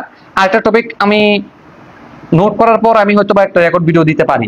হইলো টপিকটা হলো এরকম, দেখো খেয়াল করো, সকল জাতীয়, এই তোমরা এগুলো পারো কয়েকটা জিনিস, যেমন জাতীয় ফলের নাম কি, জাতীয় গাছের নাম কি, জাতীয় খেলার নাম কি, জাতীয় মাঠ কোনটা, জাতীয় এই জাতীয় সবকিছু তোমরা একবার রিডিং দিও। এটা ইজি, জীবন পরীক্ষা আসতো না মনে হয়, কিন্তু যেটা আসবো এটা হলো জাতীয় পতাকা,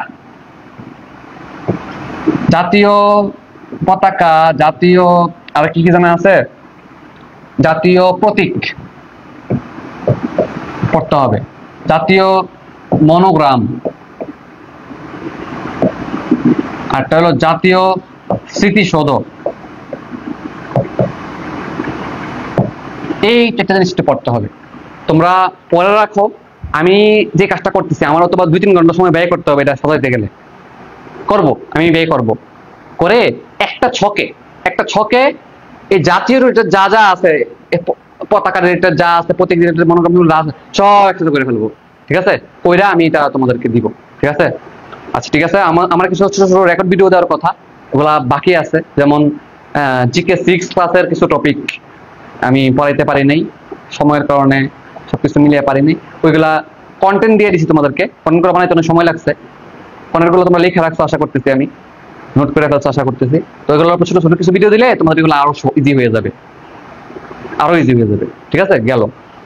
জিকে 7 ক্লাসের মধ্যে আমরা নন-নদী ক্লাসটা বাকি রাখলাম, এটা তোমরা আর্কাইভ করবা। আর্কাইভ ক্লাসটা আমি ফরওয়ার্ড করে দিব তোমাদেরকে, এটা করে ফেলবা। আর ইনশাল্লাহ আমি সামনে সবার জন্য এটা ফ্রি একটা ক্লাস রাখবো, শুধুমাত্র নন-নদীর উপরে, বুঝছো? নন-নদী স্পেশাল একটা ক্লাস ইনশাল্লাহ, বুঝছো? অনেক সুন্দর, নন-নদী অনেক সুন্দর। তো ঠিক আছে, ভালো থাকো, আজকে দূরে থাকো, অল ওকে। এই টপিকগুলো তোমরা নিজেরা একটু পড়ো, হ্যাঁ? তো এটা তোমাদের নিজেরা পড়া দিয়ে দিলাম। দেখো তুমি কিছু কথা জানোই, জাতীয় পতাকার দৈর্ঘ্য প্রস্থ অনুপাত কত? 10:6 অথবা 5:3 বলা হয়। জাতীয় পতাকার ডিজাইনার কে? কামরুল হাসান মনে হয়, ভুল না করলে। জাতীয় মনোগ্রামের জাতীয় প্রতীক কোনটা? আমাদের জাতীয় প্রতীকের মধ্যে কি কি থাকে? যেমন আমার শাপলা, পানির উপরে ভাসমান শাপলার দুই পাশে পাটের উপর দুইটা কয়েনের স্টার চিহ্ন, এরকম একটা থাকে কিন্তু আমাদের জাতীয় প্রতীক। জাতীয় মনোগ্রাম থাকে, আছে একটা। মনোগ্রামের মধ্যে কি কি থাকে পড়বা। জাতীয় স্মৃতিসৌধের মধ্যে 7টা স্তম্ভ থাকে, 7টি ফলক থাকে। 7টি ফলক কি প্রকাশ করে? জাতীয় স্মৃতিসৌধ কে তৈরি করছে, স্থপতি কে? এই জিনিসগুলো তোমরা পড়বা, সবার বইয়ে আছে এগুলা, ঠিক আছে? তো এগুলো ওই খুব বেশি পড়াই দেওয়ার কিছু না, তারপরে আমি যেহেতু কোনো বইয়ে গোছানো নাই, আমি গোছানো সময় দিতে হবে আমাকে। ছক বানাবো, ছকের মধ্যে সব ক্লিয়ার করে দিব, ঠিক আছে? মানে সবগুলো জিনিস একসাথে চলে আসছে, ঠিক আছে? ওকে, ভালো থাকো তাহলে। কাজ কত ঘন্টা হইলো? আমি সারা রাত জাগছি, আমার অবস্থা খারাপ।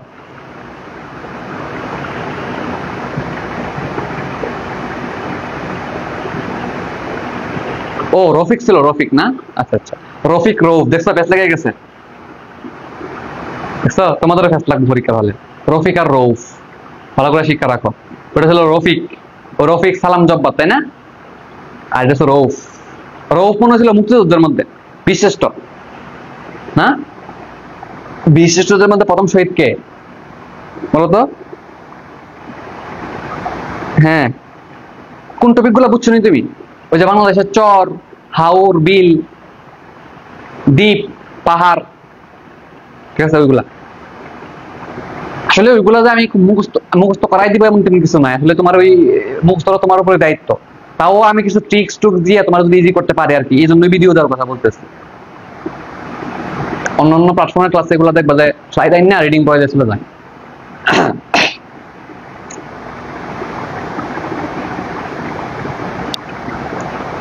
ঠিক আছে তো? হ্যাঁ হবে, আমার আমার ক্লাস নোট করলে হবে ইনশাল্লাহ। আমি সব বই মিলে যা লাগবে সব এনে দিচ্ছি।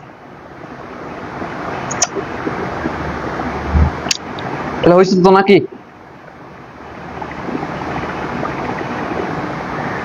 হবে হবে, আমার নোট পড়লে হবে। বেটা জিকে নিয়ে কে বই, আমার নোট পড়লে হবে। দেখো আমি কথার উত্তর তো কতবার দিছি, তুমি আমার ক্লাস করবা, ক্লাস করার পর ম্যাক্সিমাম টপিক ক্লাসই শেষ হয়ে যাবে, এবং আমি যেহেতু ক্লাসের মধ্যে বিভিন্ন বই মিলে পড়ে দিচ্ছি, তোমার বিভিন্ন বই পড়ার টেনশনটা কমে গেল। এবং তোমার দায়িত্ব কি? তোমার দায়িত্ব হলো আমার ক্লাস করার পর তোমার কাছে যে জিকে বই আছে ওই জিকে বই থেকে একটু একটু পড়া, ওই টপিকটা একটু রিডিং দেওয়া, আমার ক্লাসের টপিকটা দেখা, নোট করে রাখা, এবং তুমি একটু রিডিংটা পড়া। রিডিং পড়ার পর তোমার কাছে যদি মনে হয় যে ভাই আমার কাছে মনে হইতেছে আপনি পড়ানোর পরও আরো দুই একটা ইনফরমেশন পাইছি, এগুলো ইম্পর্টেন্ট মনে হইতেছে, হ্যাঁ, তখন তুমি নোটের মধ্যে যে আমার ক্লাসের পর আমার ক্লাসের মধ্যে নোটটা করছো, নোটটার মধ্যে আরো দুই একটা কথা অ্যাড করবা, অ্যাড করে তুমি এটা নিজের মতো গুছিয়ে রাখবা, বুঝছো কিনা? তবে খুব একটা বেশি ইনফরমেশন তুমি পাবা না উঠানোর মতো, আমি সবই অ্যানালাইজ করে লেখা দিই। সো এইভাবে করে তুমি পড়বা। আর তোমার মেইন দায়িত্ব হইলো যে বিগত বছরের কোশ্চেনগুলো সলভ করা। আমার ক্লাসের পর তোমার মেইন দায়িত্ব হলো বিগত ওই টপিকের উপর বিগত বছর যত কোশ্চেন আছে সব সব দেখা। থিওরি আর বেশি একটা দেখা লাগবে না আমার ক্লাসের পর, বুঝছো কিনা?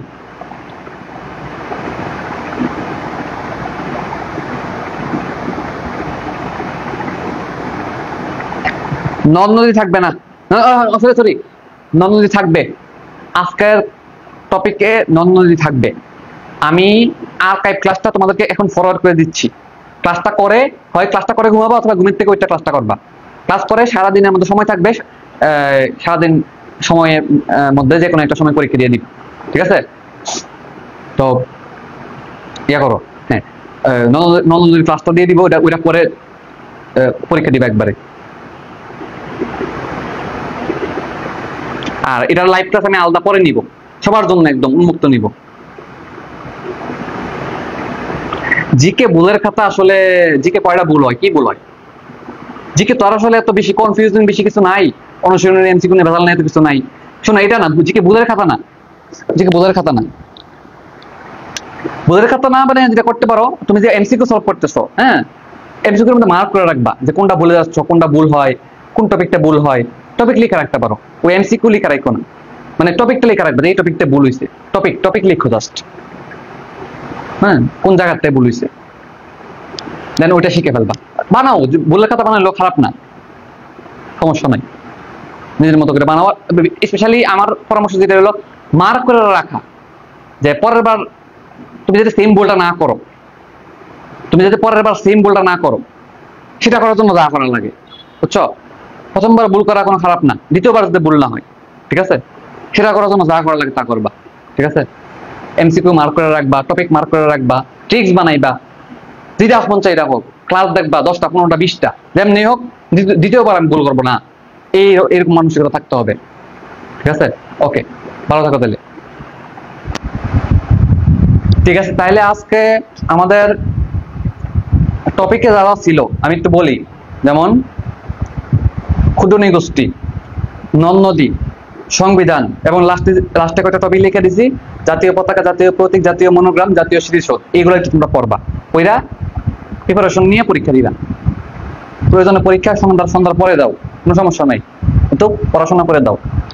এটা আজকে তোমার সুন্দর লাগতেছে ঘটনা কি? হাই হাই, টাটা টাটা, জায়গা জায়গা জায়গা, ঘুমাই যাই।